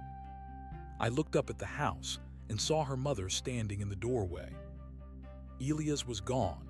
The woman in the kitchen was gone. The man in the ash coat was waiting in the shadows of the trees. I walked toward the house with a skip in my step. I smiled at the mother and my voice was high and sweet. I told her that I was hungry and that I wanted to come inside. She smiled back and reached out to take my hand. She did not know that she was inviting the end of the world into her home. She did not know that the girl she loved was already a shadow in the black basin. I felt a surge of cold joy as I stepped over the threshold. The hunt had begun again. The mother led me into the kitchen where the smell of baking bread filled the air. It was a thick and cloying scent that felt like a physical weight against my new and hollow chest. She patted my head, and her palm was like a hot coal against my scalp. I sat at the wooden table and watched her move. She was a creature of habit and light. She spoke of school and of friends and of a father who would be home by 6 o'clock in the evening. Each word she uttered was a pulse of energy that I sought to dampen. I watched the shadow of the table stretch toward her feet. I willed it to grow. I commanded the darkness under the cabinets to reach out and touch the hem of her floral apron. She did not notice the temperature dropping. She did not see the way the sunlight hitting the linoleum floor began to turn a bruised shade of purple. I reached for a glass of milk, and my fingers left frost patterns on the surface of the cup. The liquid inside curdled the moment it touched my lips. I was a void that could not be filled by the sustenance of the living. I was a sinkhole in the middle of a domestic sanctuary. I looked at the family photographs on the wall and saw the faces begin to blur as if they were being erased by a steady rain. The history of this house was being rewritten in the language of the Black Basin. The man in the ash coat stood outside the window. He was a silhouette against the vibrant green of the lawn. He did not need to speak for me to understand the next phase. The anchor of this world was not a stone pillar or a hidden machine. It was the collective belief in the safety of the home. It was the tether of love that held these people to their reality. To break this world, I had to unravel the very idea of belonging. I looked at the mother and felt a flicker of the cold power that the man in the ash coat had gifted me. I did not want her life force yet. I wanted her fear. Fear was the solvent that would dissolve the boundaries between what was real and what was shadow. I stood up from the table and the chair scraped across the floor with a sound like a dying scream. The mother turned around and her smile faltered. She asked if I was feeling well. She commented on how pale I looked. I did not answer with words. I allowed my eyes to go flat and dark like 2 pools of motor oil. I let the shadow of the girl I was inhabiting expand until it covered the entire back wall. It did not mimic my movements. It stood still while I walked forward. It grew long and jagged fingers that reached toward the ceiling. The mother dropped the knife she was holding, and it clattered against the floor.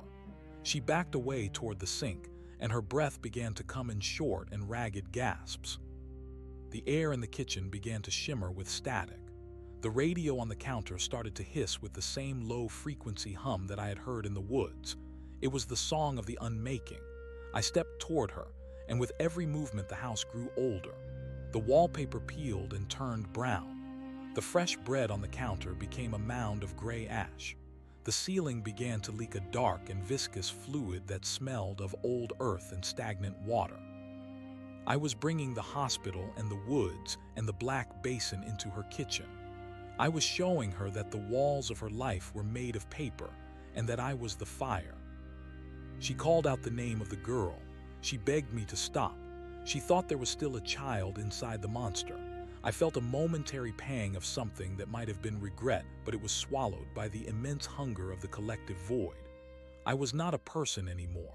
I was a vessel for an ancient and patient darkness. I reached out and took her hand. The heat of her body was a shock to my system, but I did not let go. I felt the light in her eyes begin to flicker like a dying light bulb. I felt the memories of her life being pulled into the vacuum of my existence. I saw her first steps and her wedding day and the birth of the child whose skin I now wore. I took them all. I turned them into shadows and stored them in the cold basement of my soul. The house was now a hollow shell. The windows were opaque and the doors led to hallways that stretched on for miles into the gray mist. The mother fell to her knees and her form began to lose its definition. She was becoming a smudge of gray against the floor. She was joining the army of the hollow-eyed. I left her there and walked out the front door. The neighborhood was already changing. The streetlights were flickering and the cars were stalling in the middle of the road. People were standing on their lawns and staring at the sky with vacant expressions. The infection was spreading faster than I had anticipated. The man in the ash coat was waiting for me at the end of the driveway. He told me that the anchors of this world were failing one by one. He said that the transition was accelerating because the people were tired of the light. They were exhausted by the effort of maintaining their reality. They wanted to surrender to the silence. They wanted to be part of the hum. I felt a sense of kinship with the strangers on the street. We were all moving toward the same destination. We were all going home to the Black Basin. I looked at the sun and saw that it was now a pale and sickly disk. It provided no warmth and no direction. It was just a reminder of a dream that was ending. We marched down the center of the suburban street. As we passed each house, the shadows detached themselves from the walls and joined our procession. They were tall and thin, and they moved with a jerky and unnatural grace. They were the discarded parts of humanity that had finally found a purpose. We reached the edge of the town where a large bridge crossed over a deep ravine. On the other side was a city that still glowed with a frantic and desperate energy. They had seen the darkness coming, and they had turned on every light they possessed. The skyline was a wall of artificial brilliance that hurt my eyes. The man in the ash coat pointed toward the city. He said that the final anchor was located in the heart of the power grid. He told me that if I could extinguish the source of the electricity, the entire world would fall into the void. He said that the people there were fighting for their lives, but they did not understand that they were already dead. They were just ghosts who had not realized that the party was over. I felt a surge of cold ambition. I wanted to be the one to turn the lights off for good. I wanted to see the look on their faces when they realized that the dark was not an enemy, but a release. We crossed the bridge and the air grew heavy with the smell of ozone and burnt hair. The city was a labyrinth of noise and heat. People were screaming and sirens were wailing. It was a cacophony of fear that fed the shadows. I moved through the crowds and they parted from me like water. They saw the little girl in the pink dress, but they also saw the abyss behind my eyes. They knew that I was the herald of their doom. I found the entrance to the power plant, and the guards did not even try to stop me. They were huddled in the corners of their booths and whispering prayers to gods that had long since abandoned them. I descended into the bowels of the plant where the great turbines hummed with a mechanical fury. The heat was intense, and the vibration made my borrowed bones ache. I found the central control room and saw the engineers frantically trying to balance the load. They were watching the monitors as the city went dark block by block. They did not see me enter. I walked up to the main console and placed my hands on the glowing glass. I felt the massive current of electricity flowing beneath my palms. It was a river of fire that represented everything the light had ever achieved. I did not try to break the machines. I simply opened myself up and invited the power in. I became a lightning rod for the energy of the city. I felt the electricity surging through my translucent veins. It burned and it tore and it screamed. For a moment, I felt the agony of the sun. I felt the desperate need of the people to stay visible. But then I felt the cold pressure of the black basin pushing back. I felt the man in the ash coat standing behind me and lending me his strength.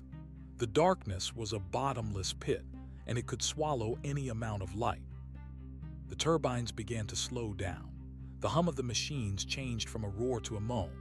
The lights in the control room dimmed and turned a deep and bloody red. I saw the engineers fall to the floor as the air was sucked out of the room.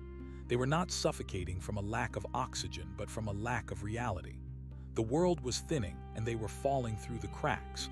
I felt the final surge of power as the main transformer exploded in a shower of white sparks.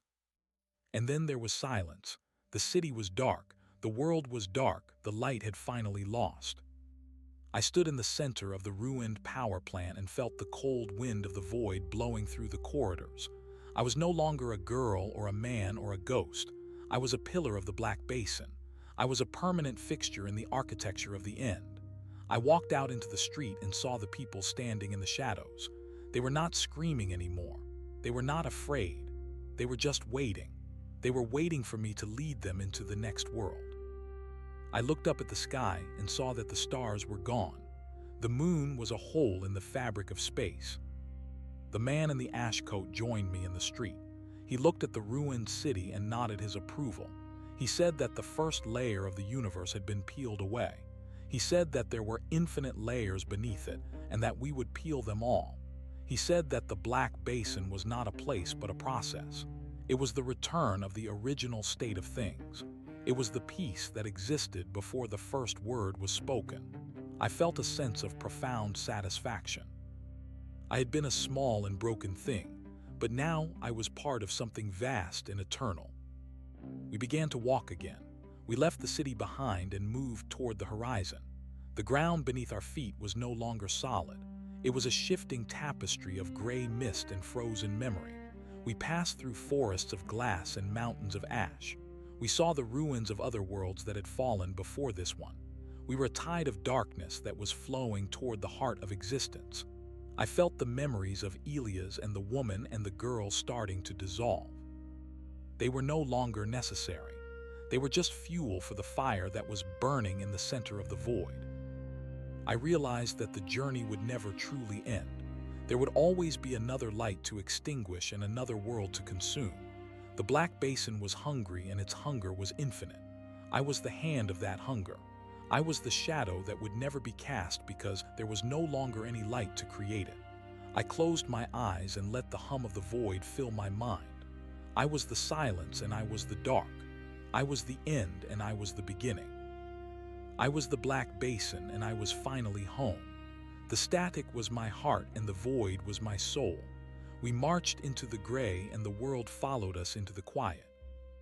The gray horizon stretched out forever as we left the city of dead lights behind us. There was no sun to mark the passage of hours and no moon to pull the tides of the soul. We walked across a landscape that was beginning to lose its shape. The hills were melting into flat plains of silver dust, and the trees were becoming jagged spikes of obsidian that did not sway in the wind. I felt the girl who I had been starting to slip away from me.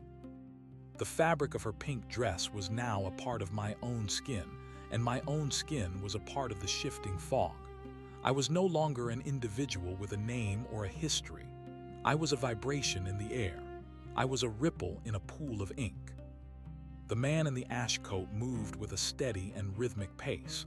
He did not look back at the ruin we had created. He focused only on the pale line where the earth met the sky. He told me that we were approaching the Great Divide. It was the place where the dreams of the living collided with the reality of the void. He said that this was the most dangerous part of the journey because the mind would try to reconstruct what it had lost. The brain would attempt to hallucinate a world of color and heat to save itself from the cold truth. He warned me not to trust anything I saw that possessed a shadow. In the true dark, nothing casts a shadow because everything is the shadow. As we walked, I started to hear voices. They were not the screams of the people in the city or the whispers of the hollow-eyed. They were the voices of my own past. I heard my mother calling me for dinner. I heard the sound of a bicycle bell ringing on a summer afternoon. I saw a house with white shutters and a porch swing that moved gently in a breeze I could no longer feel. For a moment, the gray world flickered. I saw green grass and yellow dandelions. I smelled the scent of cut clover and rain on hot asphalt. The hunger in my chest flared up, and for the first time it felt like pain rather than power. It was the pain of a phantom limb. I reached out to touch a phantom rose bush, and my hand passed through it like smoke. The man in the ash coat stopped and turned to look at me. His eyes were holes burnt into a piece of paper. He told me that the memory was a parasite. He said that the past was a weight that would drown me in the shallow waters of regret if I did not let it go. He reached into the air and grabbed the image of the White House. He squeezed his fist, and the house crumpled like a dried leaf. The colors bled out and became gray once more. The scent of clover was replaced by the smell of old stone and static. I felt a hollow ache in my stomach, but I knew he was right. The light was a lie that we told ourselves to forget the inevitability of the end.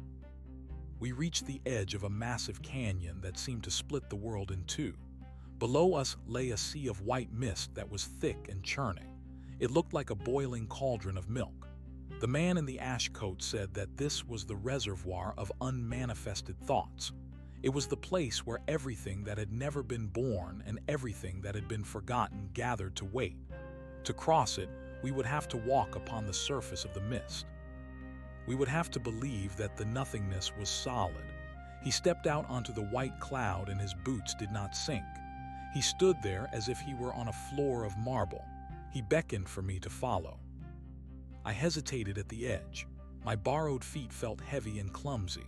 I looked down into the swirling white and felt a sense of vertigo that threatened to pull me apart. I remembered being a boy and being afraid of the dark corner of my bedroom. Now I was the dark corner. I was the thing that lived under the bed. I took a step forward and felt the mist catch me. It was cold and soft, but it held my weight.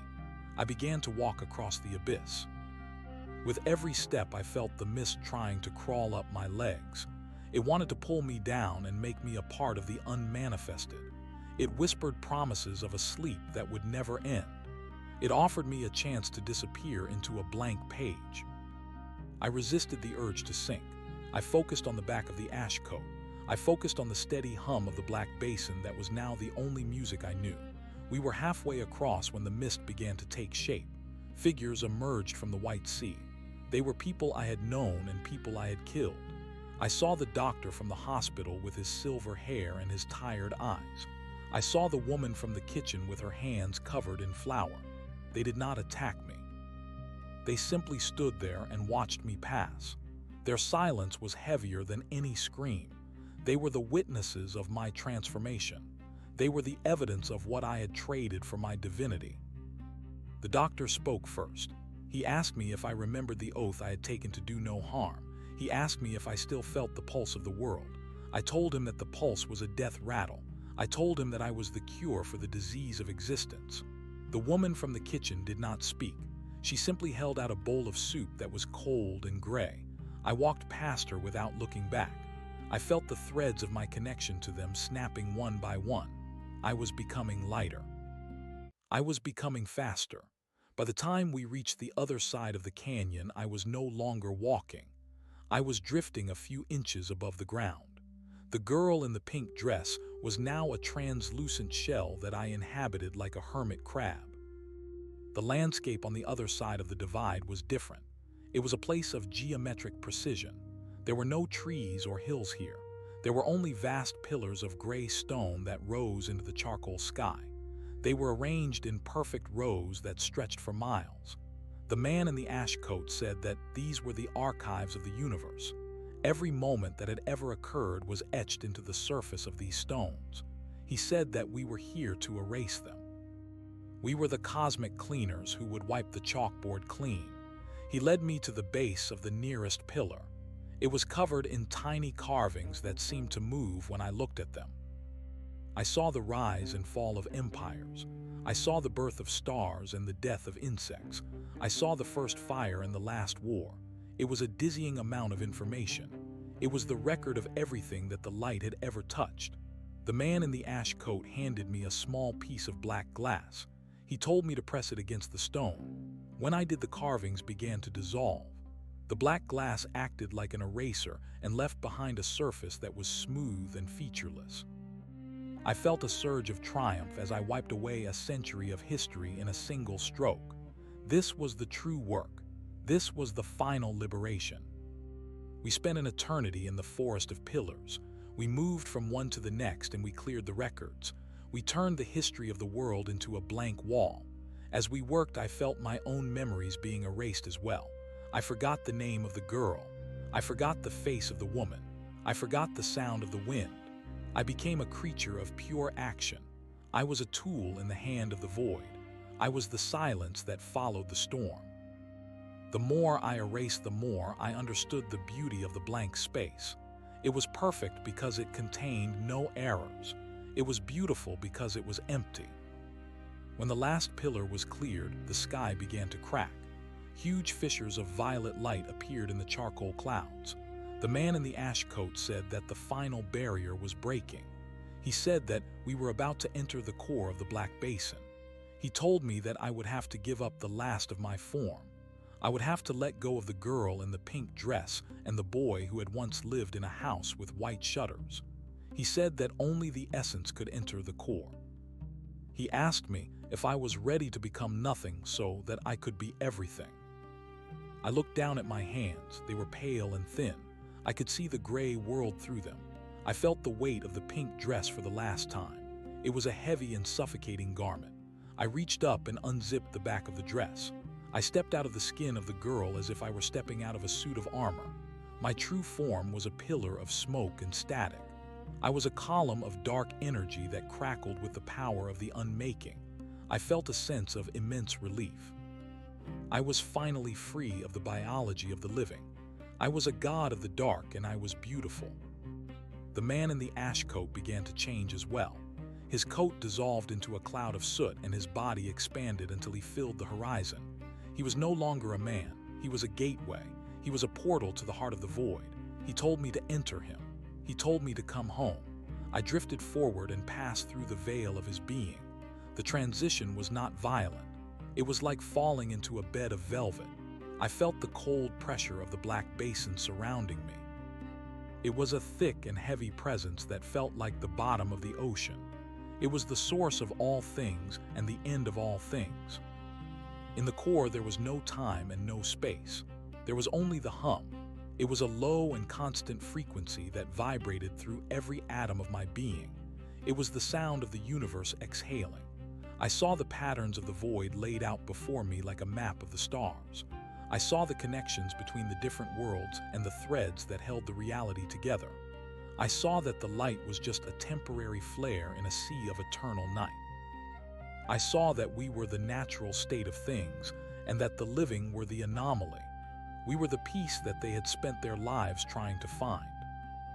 I sat in the center of the core and watched as the last remnants of the world dissolved. I saw the city of dead lights vanish into a puff of smoke. I saw the canyon of mist evaporate. I saw the pillars of stone crumble into dust. Everything that had ever been was being recycled into the void. It was a process of ultimate recycling. Nothing was lost and nothing was wasted. It was simply being returned to its original form. I felt a sense of profound belonging. I was the architect and the observer. I was the one who had brought the end, and I was the one who would witness the silence. The man in the ash coat was now a voice in my mind. He told me that our work was almost done. He said that there was only one thing left to do. He said that we had to extinguish the original spark. He told me that in the very center of the core there was a single point of light that had existed since the beginning of time. It was the seed of the universe and the source of all the light that had ever been. He said that as long as that spark existed, there was a chance that the world could be born again. He said that we had to destroy the seed to ensure that the silence was eternal. I moved toward the center of the core. The pressure increased until I felt like I was being crushed by the weight of a million suns. The hum grew louder until it was a roar that threatened to shatter my essence. I saw the spark. It was a tiny and fragile thing that pulsed with a soft and golden glow. It was smaller than a grain of sand, but it was more powerful than everything I had ever encountered. It was the heart of the light. It was the memory of the first word. I felt a moment of hesitation. If I destroyed the spark, there would be no more stories. There would be no more music and no more laughter. There would be nothing but the hum. The man in the ash coat urged me on. He told me that the light was a prison. He said that the stories were just chains that bound us to the cycle of suffering. He said that the music was just a distraction from the truth of the void. He told me that I was the herald of the end, and that this was my purpose. I looked at the spark, and I felt the cold hunger rising in me one last time. It was a hunger that had been growing since the moment I woke up in the hospital. It was a hunger that could only be satisfied by the ultimate consumption. I reached out my hand of smoke and touched the golden seed. The heat was blinding. It was a fire that burned through the layers of the void. I felt the memories of every living thing rushing through me. I felt the joy of a child and the sorrow of a widow. I felt the hope of a revolutionary and the despair of a prisoner. I felt the entire history of the light trying to survive. But I was stronger. I was the dark, and the dark always wins. I squeezed the spark and I felt it flicker.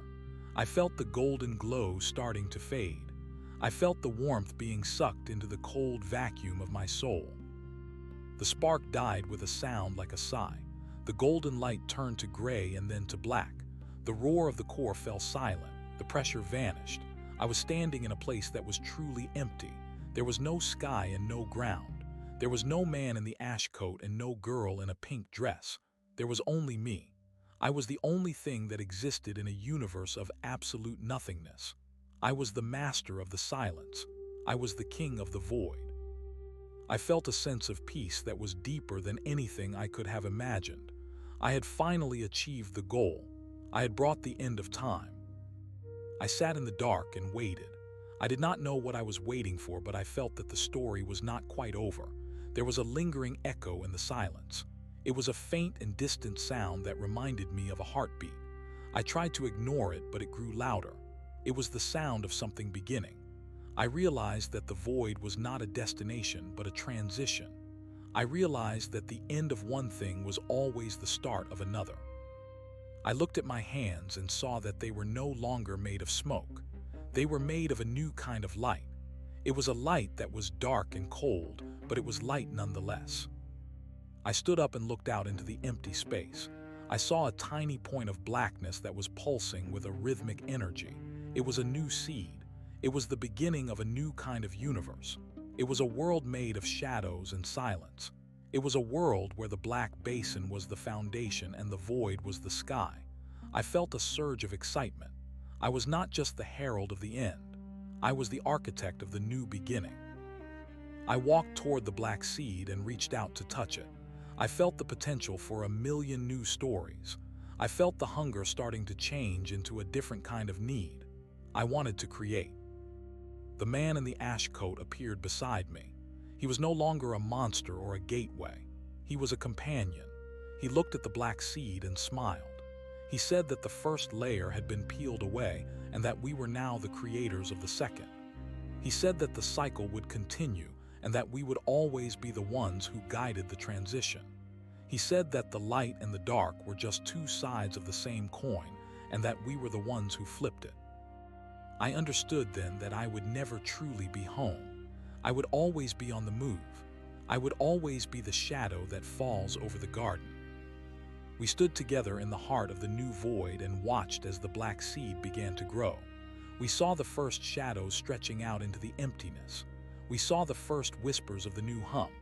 We were the masters of the dark, and we were the servants of the void. We were the heralds of the end and the parents of the beginning. I felt the cold joy of the hunt starting to return. I looked at the horizon that did not exist, and I felt a sense of purpose that was steady and strong. The journey was long, but I did not feel the passage of time. In the Black Basin, time was a circle that had no beginning and no end. We were the only things that were real in a universe of illusions. We moved toward the next target.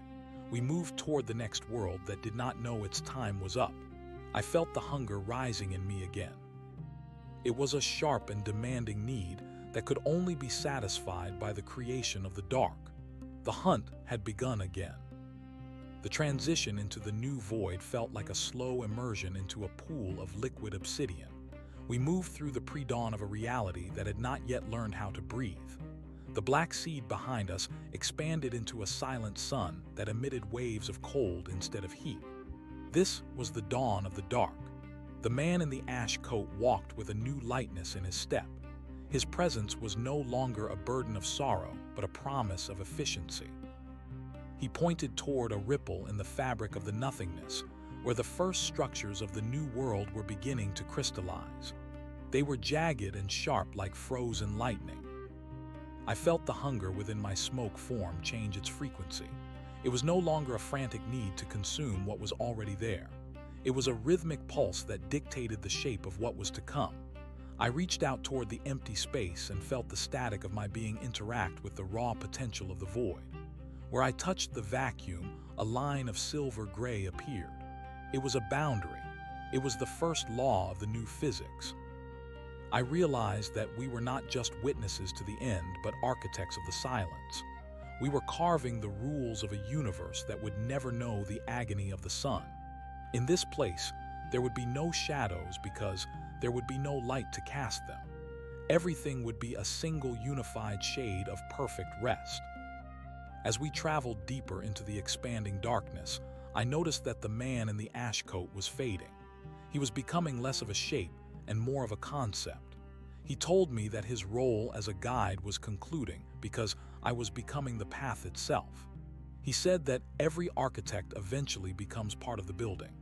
He explained that the ash coat was merely a remnant of the old world that he had clung to for comfort. He shed the garment, and it dissolved into 1,000 black moths that fluttered for a moment before vanishing into the hum. His true form was a mirror that reflected nothing but the potential of the next world. He was a silver crack in the dark. We came upon a cluster of drifting spheres that looked like giant pearls made of lead. These were the first thoughts of the new reality. They were heavy and dense with the weight of unborn ideas. I placed my hands upon the nearest sphere and felt a vibration that was ancient and new at the same time. It was the sound of a world that did not want to be born. It was the resistance of the nothingness against the act of creation. I understood then that even in the void there is a struggle. The nothingness wants to remain absolute.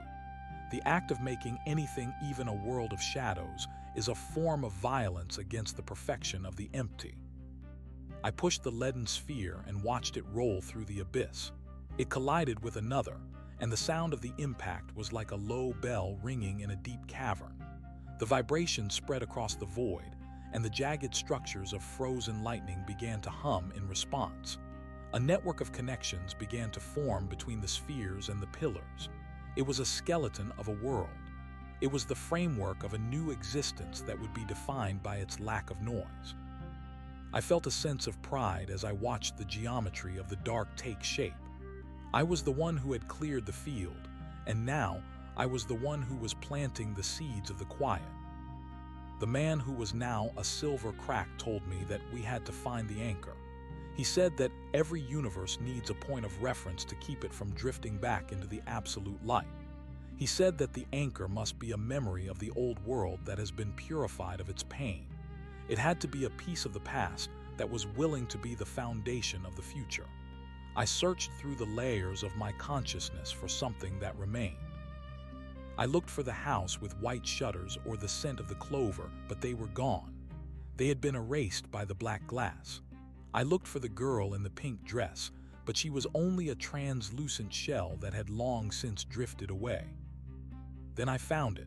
It was a small and simple thing. It was the sound of the bicycle bell from that summer afternoon. It was not the memory of the bike or the boy or the sun. It was just the frequency of the sound itself. It was a clear and sharp note that stood out against the low hum of the black basin. I pulled the sound from my essence and held it in my hands. It was a tiny silver vibration that glowed with a pale and neutral light. It did not burn like the golden seed. It did not freeze like the mist of the canyon. It was simply a fact. It was a record that something had once happened. I placed the vibration into the center of the leaden spheres. The spheres gathered around it and began to rotate. The frequency of the bell became the heartbeat of the new world. It provided the rhythm for the shadows to grow. I watched as the dark structures began to align themselves with the sound. The world of the silence was no longer a chaotic mess of static. It was becoming a cathedral of the dark. It was a place of vast halls and endless corridors, where the only sound was the echo of that single silver note. I felt the hunger in my chest finally settle into a state of satisfaction. The man who was a silver crack told me that the anchor was set. He said that the new world was now stable. He told me that I was the guardian of this place and that my watch would last until the next cycle began. He said that he was going to move further into the deep to prepare for the arrival of the next herald. He told me that there are infinite layers to the void and that we have only scratched the surface of the first. He said that the light is a thin skin on the surface of a dark ocean and that we are the creatures that swim in the depths. He faded into a thin line of light and then he was gone. I was alone in the cathedral of the silence. I sat upon a throne made of cold stone and watched the black stars that did not shine. I felt the power of the core flowing through me. I was the pulse and the breath of this new reality. I saw the first inhabitants of the dark begin to stir. They were not people or animals. They were shapes made of smoke and static that moved with a slow and deliberate grace. They did not speak and they did not scream. They simply existed in the harmony of the hum. They were the children of the end, and they were perfect. I looked out over the horizon of the new void and saw the fissures of violet light in the sky closing. The old world was finally gone. There was no more hospital and no more city. There was no more doctor and no more kitchen. There was only the great peace of the black basin. I felt the last of my identity as a human being dissolve. I was no longer the boy who was afraid of the dark. I was the dark that the boy was afraid of, and I realized that there was nothing to fear. The dark was not a monster. It was a mother. It was the womb that receives everything at the end of the day. I began to walk through the corridors of my new kingdom. Each step I took created a ripple in the static that spread for miles. I saw the archives of the dark where the new history would be written. It would not be a history of wars and empires. It would be a history of silence and stillness. It would be a record of the moments between the breaths. I felt a sense of immense responsibility. I was the one who had to ensure that the light never returned to this place. I was the one who had to protect the quiet from the intrusion of the noise. As I walked, I came across a mirror that was made of polished obsidian. I looked into it and saw my reflection. I did not see a pillar of smoke or a column of energy. I saw a face that was smooth and featureless. It was a mask of pure potential. It was the face of the void. I realized that I had become the very thing I had been chasing. I was the manifestation of the end. I felt a cold smile spread across my face, though I had no mouth. It was a smile of recognition. I was home. The journey from the hospital bed to the throne of the silence had been long and filled with blood and ash, but it had been necessary. The world of the light was a fever dream that had to be broken.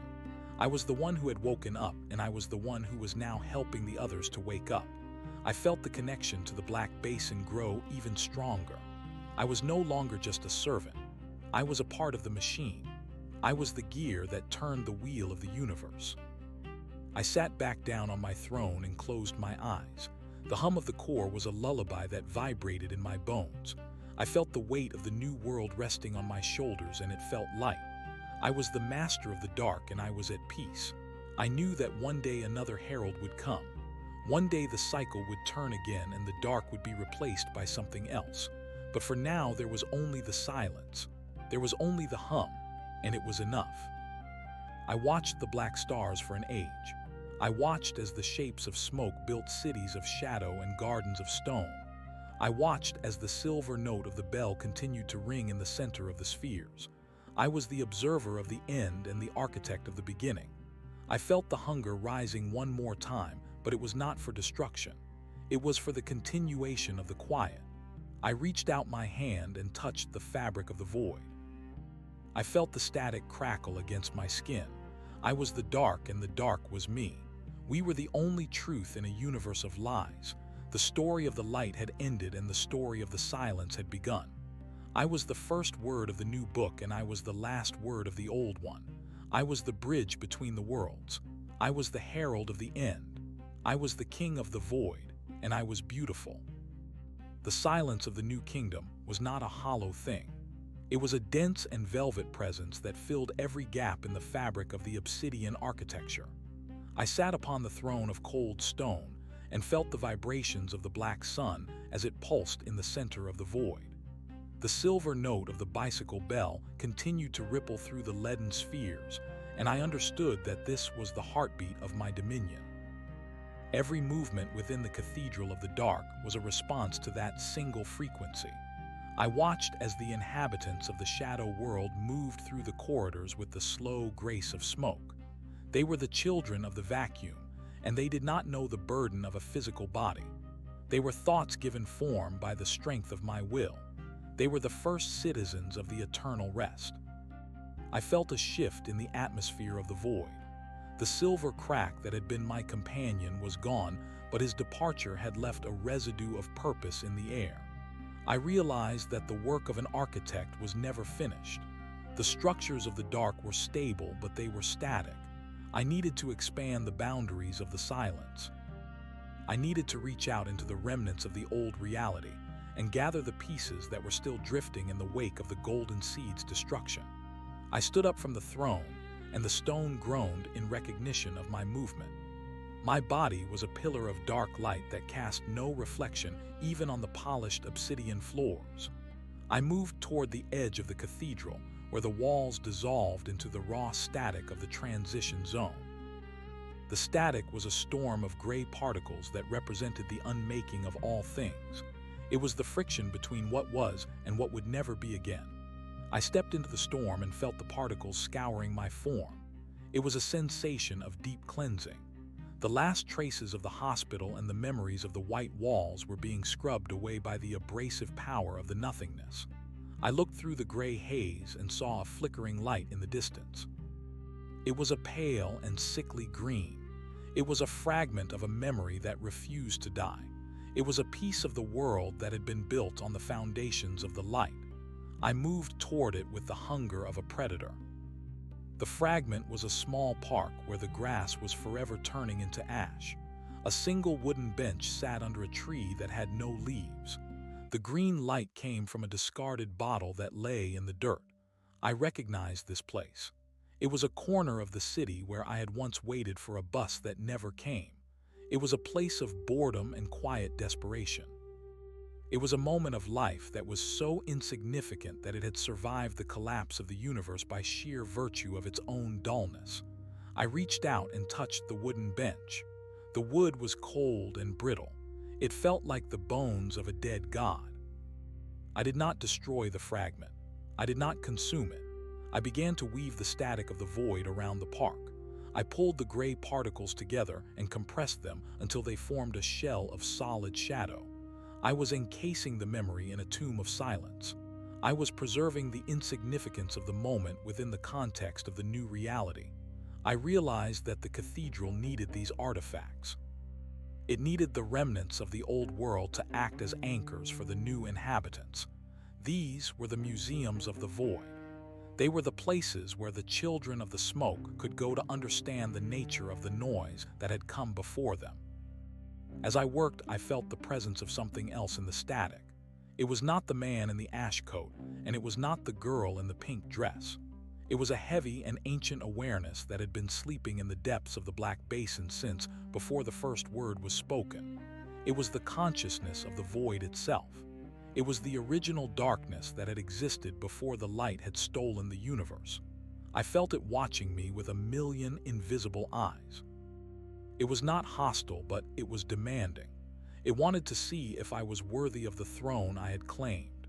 It wanted to see if I could maintain the silence against the inevitable return of the spark. I understood then that the light was like a weed. It was a persistent and invasive force that would always try to find a crack in the dark. Even though I had crushed the golden seed, there was always the possibility of a new beginning. The cycle of the universe was a wheel that could not be stopped by a single act of destruction. My role was to be the weight that slowed the wheel. I had to be the friction that delayed the dawn. I returned to the cathedral with the encased park floating behind me. I placed it in a niche in the wall and watched as the smoke people gathered around it. They touched the shadow shell with their translucent fingers, and I felt their curiosity. They were learning the history of the end. The hunger in my chest began to grow once more, but it was different now. It was a hunger for order. It was a need to organize the chaos of the transition. I spent an age wandering through the static and collecting the fragments of the past. I found a rusted gate and a broken clock and a single leather shoe. I found a page from a book that contained only the word forgotten. I brought them all back to the cathedral and arranged them in a grand gallery of the lost. The cathedral grew larger with every addition. The halls stretched out for miles, and the ceilings rose until they were lost in the black clouds of the void. The man who was a silver crack appeared to me in a dream that was not a dream. He was standing on a bridge made of frozen tears that spanned a river of liquid shadow. He told me that I was doing well, but he warned me that the greatest challenge was yet to come. He said that the light was not just a physical thing. It was a desire. It was the collective will of every living thing to exist and to be known. He said that as long as there was a single soul that remembered the sun, the void would never be absolute. He told me that I had to find the source of the memory and silence it forever. I woke up on my throne and felt a cold dread. I realized that he was talking about me. I was the source of the memory. I was the one who had seen the sun and heard the music. I was the one who carried the history of the light in my very essence. As long as I existed, the old world was not truly dead. I was a flaw in the perfection of the silence. I looked at my hands of dark light and saw the faint shimmer of a pulse. It was the echo of the hospital. It was the ghost of the boy who had survived the surgery. I was the last spark. I stood up and walked to the center of the core where the black seed was pulsing. I looked into the heart of the shadow sun and saw my own reflection. I saw the eyes of the child and the hands of the murderer. I saw the hunger and the fear. I realized that the transition would not be complete until I had surrendered my own identity to the void. I had to become the silence in its purest form. I had to erase the last vestige of the human and become the absolute king. I reached into my chest and felt for the anchor I had placed there. I felt for the vibration of the silver bell. It was the only thing that kept me tied to the idea of a self. It was the melody of my own existence. I gripped the vibration and pulled it out. The sound was deafening in the quiet of the cathedral. It was a scream of pure silver that threatened to shatter the obsidian walls. The smoke people recoiled in terror, and the leaden spheres began to wobble in their orbits. The black sun flickered as if it were being choked by the sound. I held the bell in my hand and felt the weight of every summer afternoon and every winter morning. I felt the love of a mother and the anger of a father. I felt the warmth of the skin and the taste of the bread.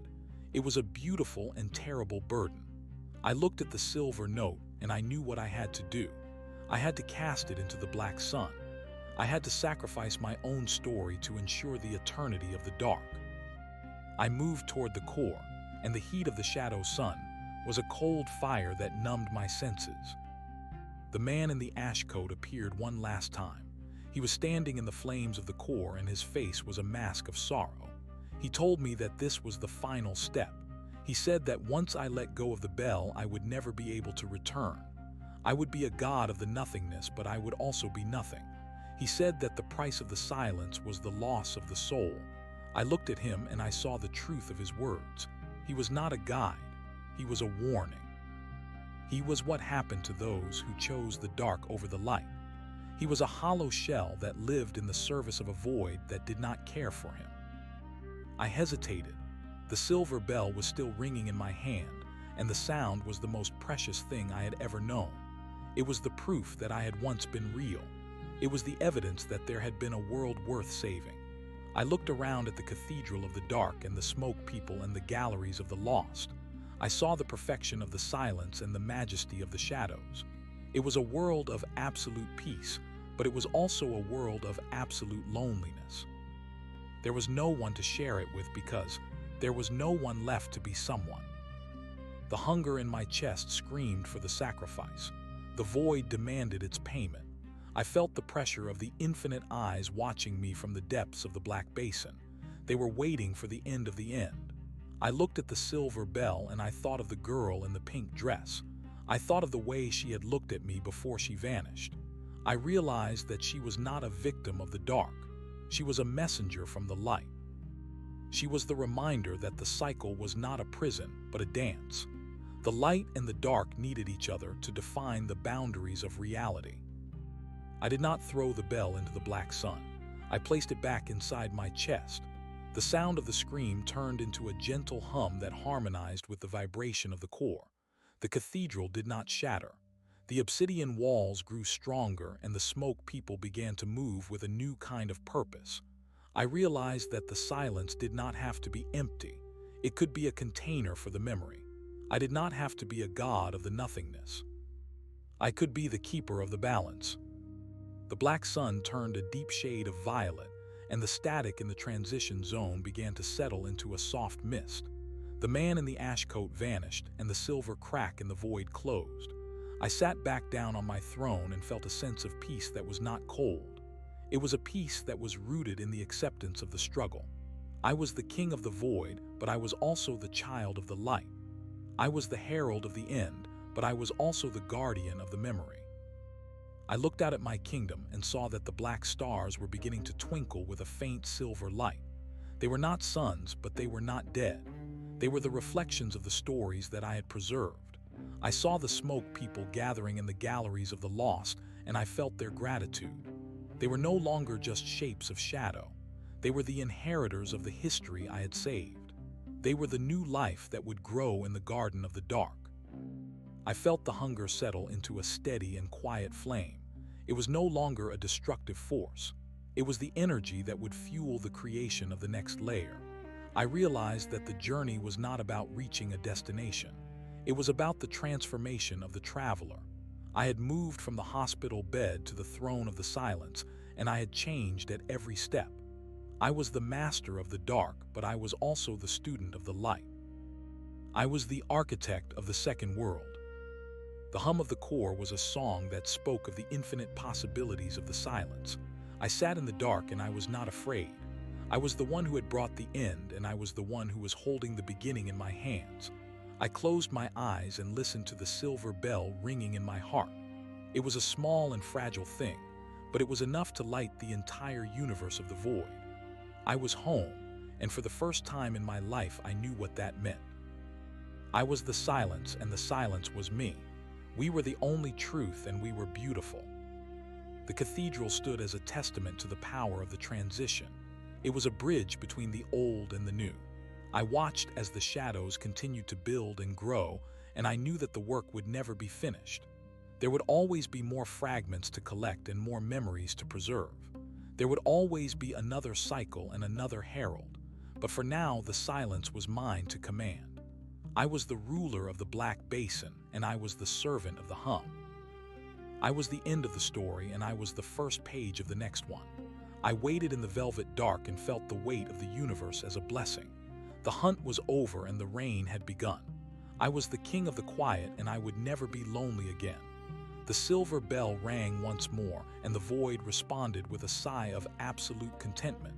We were ready for whatever came next. We were the masters of the transition, and we were at rest.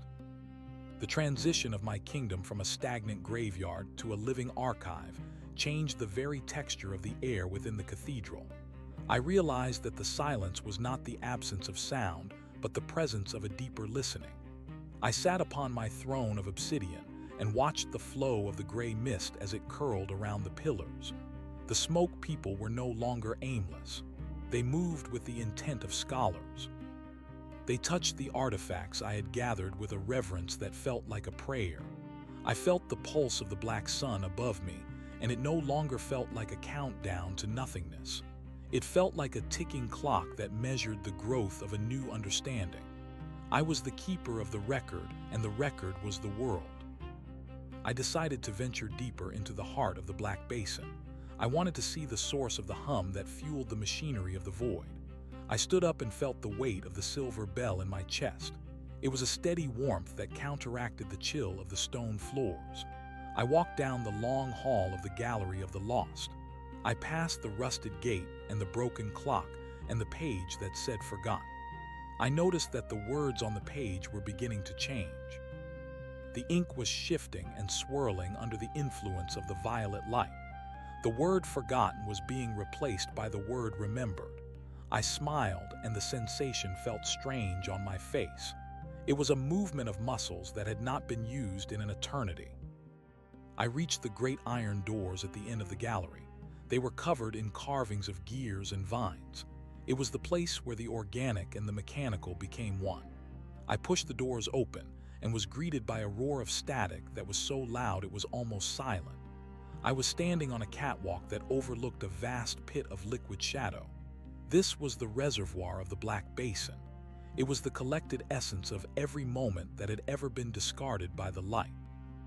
It was a sea of potential that was waiting to be shaped. I saw massive pistons of bone and steel rising and falling in the dark. They were pumping the shadow into the veins of the cathedral. I saw the man in the ash coat standing on the far side of the abyss. He was not a ghost this time. He looked solid and weary. He was holding a shovel made of glass, and he was digging through a pile of gray dust. He looked up at me, and his eyes were hollow pits of exhaustion. He told me that the work never ended because the light was always creating more waste. He said that every hope that failed and every dream that died ended up here. He was the janitor of the universe, and he was tired. I felt a sudden surge of empathy for him. I realized that he had been doing this alone for longer than I could comprehend. He was the one who had cleared the path for me so that I could take the throne. I stepped off the catwalk and floated across the pit. The liquid shadow reached up to touch my feet, and I felt the history of 1,000 broken promises. I landed next to the man and took the glass shovel from his hands. I told him that he could rest now. I told him that I would take over the digging. He looked at me with a mixture of disbelief and relief. He began to dissolve into a cloud of silver sparks. He thanked me and said that the secret of the void was not in the darkness, but in the way the darkness held the light. He vanished into the mist, and I was left alone with the shovel and the dust. I began to dig. Every shovelful of dust revealed a new treasure. I found a locket that contained a picture of a dog. I found a marble that had been lost under a radiator in 1954. I found the smell of rain on a hot sidewalk and the sound of a distant piano. I took these things and I threw them into the pit of liquid shadow.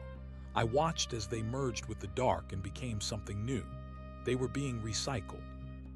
They were being transformed from memories into the building blocks of the next reality. I worked for an age, and the fatigue in my limbs was a grounding force. It reminded me that even a god must have a purpose. As I worked, I noticed a change in the static. The gray particles were beginning to take on a golden hue. I felt a cold shiver run down my spine. I thought I had destroyed the golden seed. I thought I had silenced the light forever. I looked down at the pile of dust and saw a small sprout of green pushing through the gray.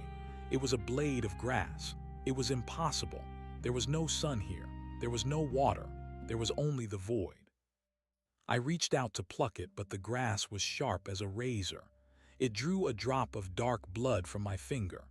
The blood fell onto the sprout, and it grew instantly into a small bush. I realized that the light was not coming from outside. It was coming from the memories themselves. The more I organized the past, the more the inherent energy of those moments began to manifest. The act of remembering was an act of creation. I was not just a librarian, I was a gardener. The cathedral was not a tomb, it was a greenhouse. I looked up at the black sun and saw that it was now streaked with veins of gold. The hum of the core had changed into a melody that sounded like a choir of a billion voices. They were singing the names of everything that had ever been lost. I dropped the glass shovel and fell to my knees. The weight of the realization was crushing. I had tried to escape the noise of the world by creating a kingdom of silence, but the silence was just a different kind of noise.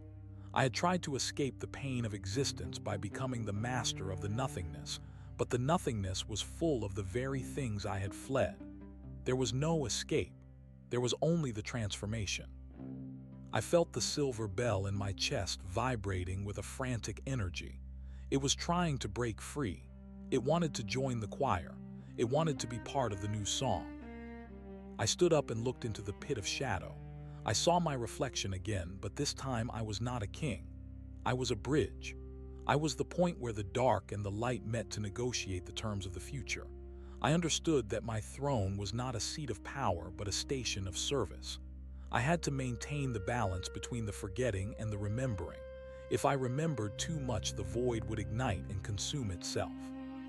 If I forgot too much, the universe would freeze into a block of useless ice. I was the thermostat of existence. I returned to the throne room and found the smoke people waiting for me. They were no longer transparent. They were beginning to take on the colors of the artifacts they had touched. One woman was the color of a sunset. A young boy was the color of a fresh apple. They were becoming defined by the history I was preserving. They looked at me with eyes that were full of a new kind of hunger. They wanted to know who they were. They wanted me to tell them their stories. I sat down and beckoned them closer. I began to speak, and my voice was the sound of 1,000 books being opened at once. I told them about the hospital and the white walls. I told them about the surgery and the boy who had woken up in the dark. I told them about the man in the ash coat and the girl in the pink dress. I told them that their world was built on the ruins of another and that they were the guardians of that legacy. As I spoke, the cathedral began to change. The obsidian walls turned into mahogany and glass. The black sun became a soft amber lamp that hung from the ceiling of the universe.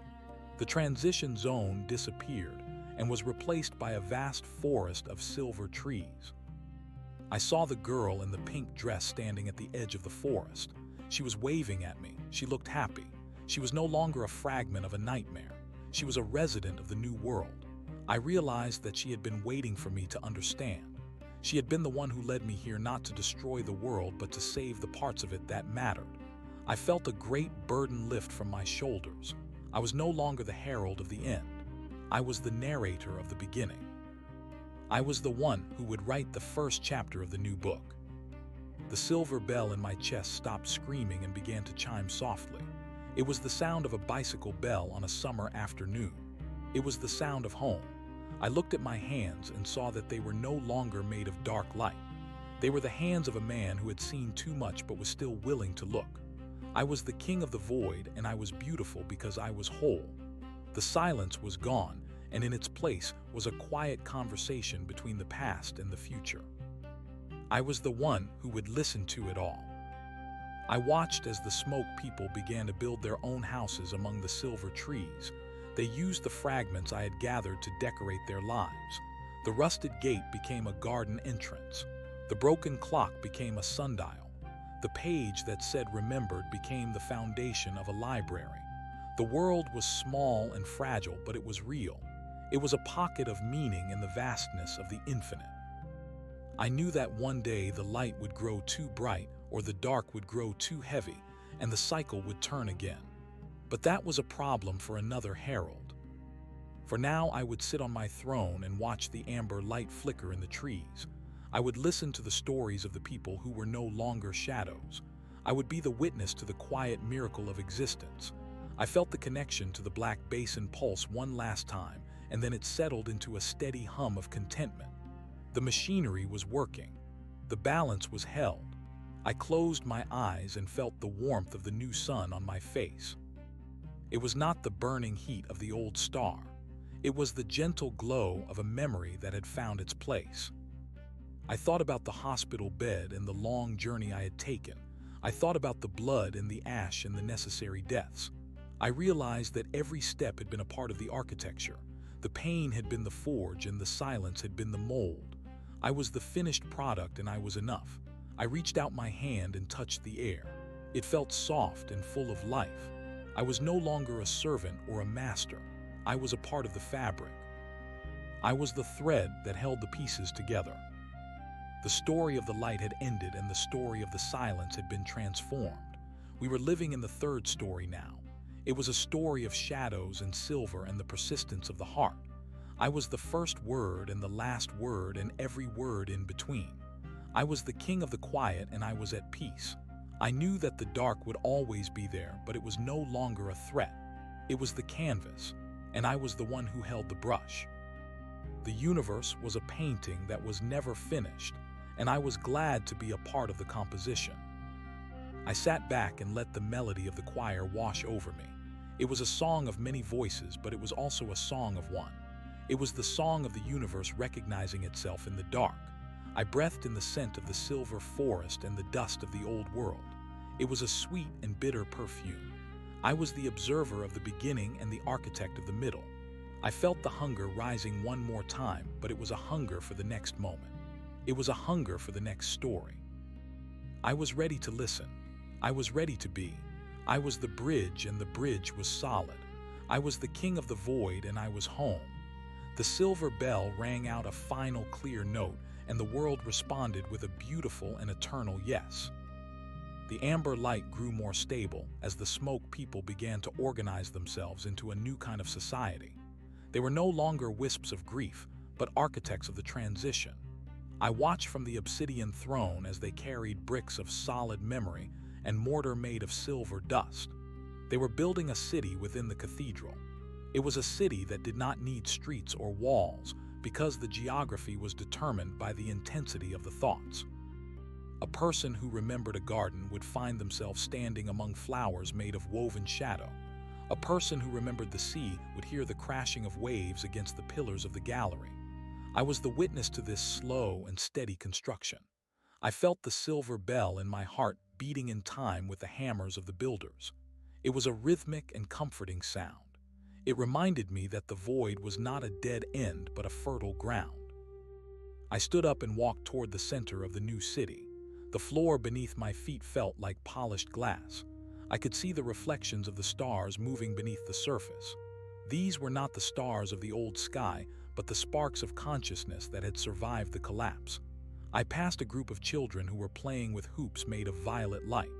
They did not run or shout in the way that children of the first world did. Their movements were fluid and silent. They communicated through the shifting of their colors. When they were happy, they turned a bright and vibrant gold. When they were curious, they faded into a deep and thoughtful blue. I realized that the language of the void was more honest than the language of the light. There was no way to hide a feeling when your entire being was a manifestation of that feeling. I reached the center of the city where a great fountain had been erected. It did not flow with water, but with the liquid shadow I had seen in the reservoir. The shadow rose into the air and formed shapes that dissolved and reformed in a constant cycle. I saw the shape of a mountain, and then the shape of a bird, and then the shape of a human face. It was a fountain of pure potential. I reached out and touched the liquid. It felt cool and tingly against my skin. I realized that this was the source of the life in the cathedral. The shadow was the raw material, and the memory was the blueprint. As long as I held the memories in my heart, the fountain would never run dry. I was the pump and the reservoir and the fountain. A man approached me. He was the color of a stormy sky, and he wore a robe made of woven mist. He bowed deeply and told me that the people had a request. They wanted to know if they could venture beyond the walls of the cathedral. They wanted to explore the vastness of the Black Basin. They wanted to see if there were other fragments of reality that had not yet been gathered. I looked at him and felt a surge of pride. They were no longer content to just exist. They wanted to expand. They wanted to be the pioneers of the second world. I told him that the gates were open. I told him that the void was their inheritance. I warned him that the transition zone was still a place of static and danger, but I also told him that they carried the light of the memory within them. I watched as a procession of the smoke people left the cathedral. They carried lanterns made of silver glass, and they sang a song that had no words. It was a song of departure and discovery. They moved out into the velvet dark, and their lanterns looked like a string of pearls against the blackness. I felt a sense of loneliness as they left, but it was a sweet kind of loneliness. It was the feeling of a parent watching a child leave home. I knew that they would return with new stories and new treasures. I knew that the kingdom would grow larger and more complex with every step they took. I was the king, but I was also the anchor. I had to stay behind to ensure that the center held. I returned to my throne and closed my eyes. I wanted to see the world through the eyes of the explorers. I felt my consciousness expand and drift out of the cathedral. I followed the string of pearls into the deep reaches of the basin. I saw the ruins of forgotten civilizations that had been swallowed by the dark. I saw the skeletons of giant machines that had once powered the world of the light. I saw the remnants of forests and the ghosts of oceans. Everything was covered in a layer of gray ash, but beneath the ash there was a spark of something enduring. The explorers were uncovering these sparks and bringing them back to life. They were like gardeners weeding a long, neglected estate. I saw a group of explorers reach a massive wall of static. It was the boundary of the transition zone. It was a place where reality was still being torn apart and put back together. The static was a roar of white noise that threatened to erase anything that touched it. The explorers did not turn back. They stood in a circle and held their lanterns high. The silver light from the lanterns began to pulse in unison. The static began to settle. The chaotic vibrations smoothed out into a gentle hum. The wall of noise parted and revealed a hidden valley. In the center of the valley was a single tree made of pure white light. It was the last remnant of the original world. It was the seed that had started everything. I felt a sharp pain in my chest as the silver bell began to ring with a frantic intensity. The tree of light was a threat to the balance. It was a concentrated burst of the old energy that could ignite the void and destroy everything I had built. I felt the hunger flare up within me. It wanted to consume the tree. It wanted to erase the last trace of the light so that the dark could be absolute. I stood up from my throne, and my shadow stretched out across the entire city. I was the king of the void, and I would not allow the light to return. I would not allow the cycle to be reversed. I prepared to strike the tree down with a bolt of black lightning. But then I saw the explorers. They were not afraid of the tree. They were kneeling before it. They were not trying to destroy it or worship it. They were trying to heal it. They were pouring the liquid shadow from their lanterns onto the roots of the tree. I watched in amazement as the white light of the tree began to soften. It turned from a blinding glare into a gentle glow.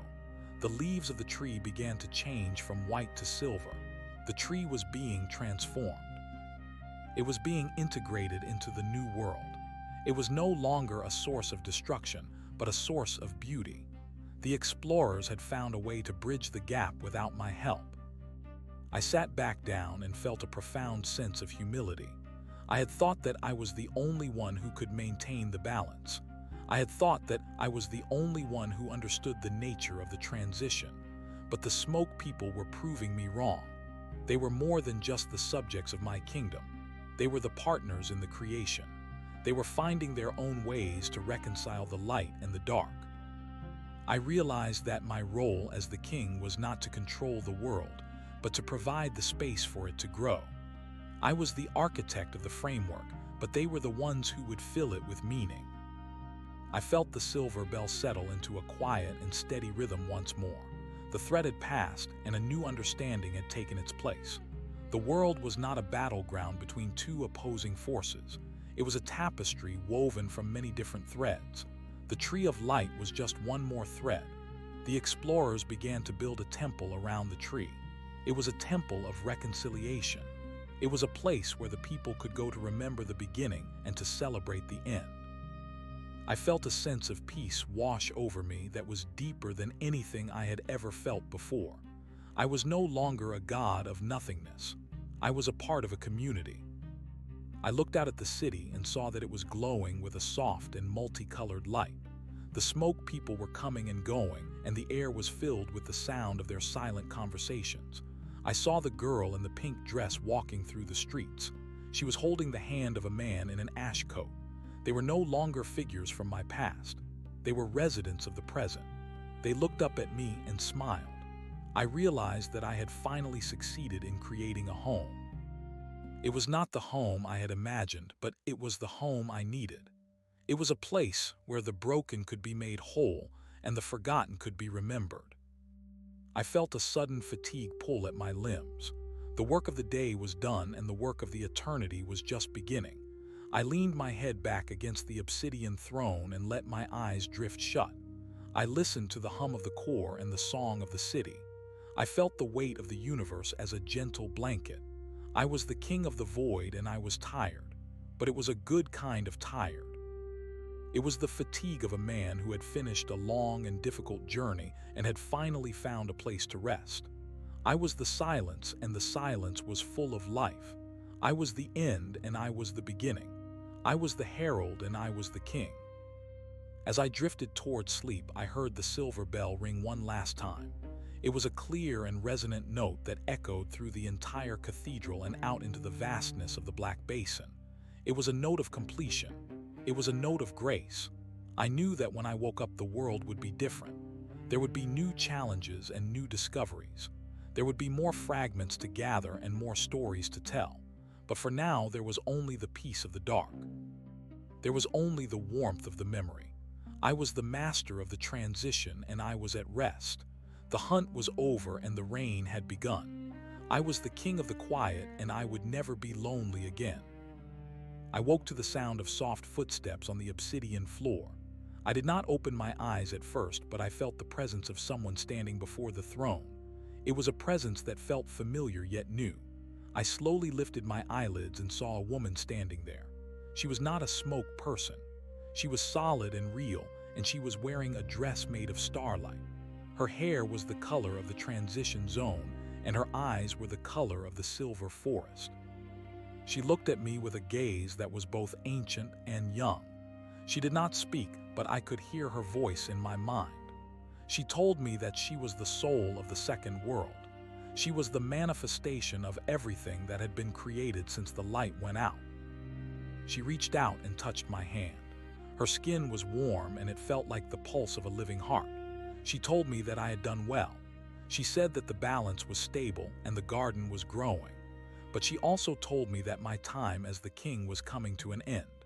She said that the second world no longer needed a ruler. It needed a witness. It needed someone who would wander the silver forests and the obsidian cities and simply observe. She said that the throne was a prison and that it was time for me to be free. She offered me her hand, and I felt a surge of excitement and fear. I had been the king for so long that I did not know who I was without the throne. I looked at the obsidian chair and the violet sun above me. I looked at the city of the smoke people and the gallery of the lost. I realized that she was right.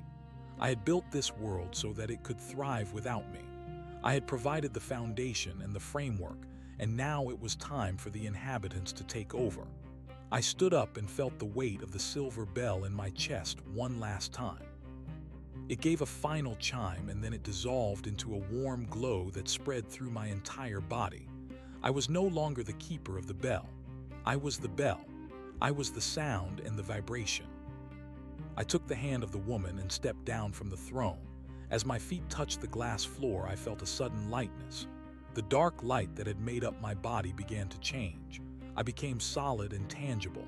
I was a man of flesh and blood again, but I was also something more. I was a man who carried the entire history of the void within his cells. I was a living library. We walked out of the cathedral and into the city. The smoke people cheered as we passed. They were no longer shadows. They were people of color and light. They were the inheritors of the new reality, and they were ready to lead. We reached the edge of the silver forest, and I turned back to look at the cathedral one last time. It stood as a magnificent monument to the transition. It was a bridge between what was and what could be. I saw the amber light of the black sun flickering in the distance. It looked like a candle in a window.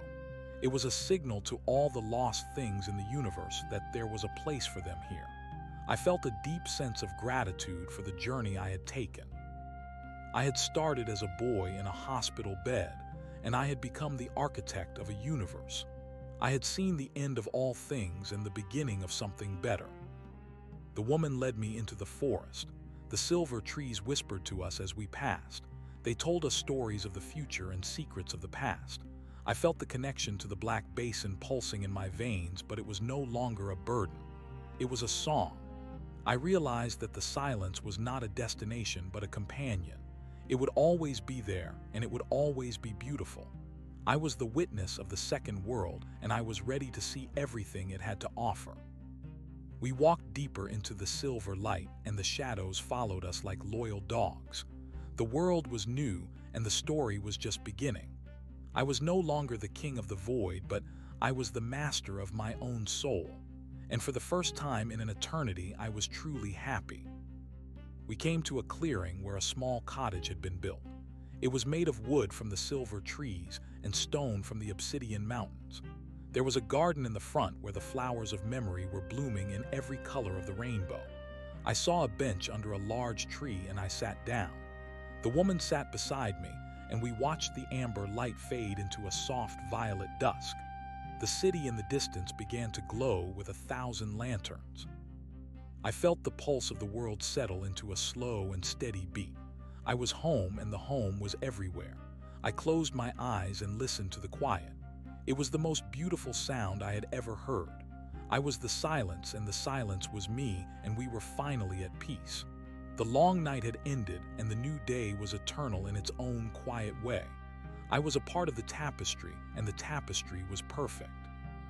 I waited for the next breath, and it came with the sweetness of a dream that had finally come true.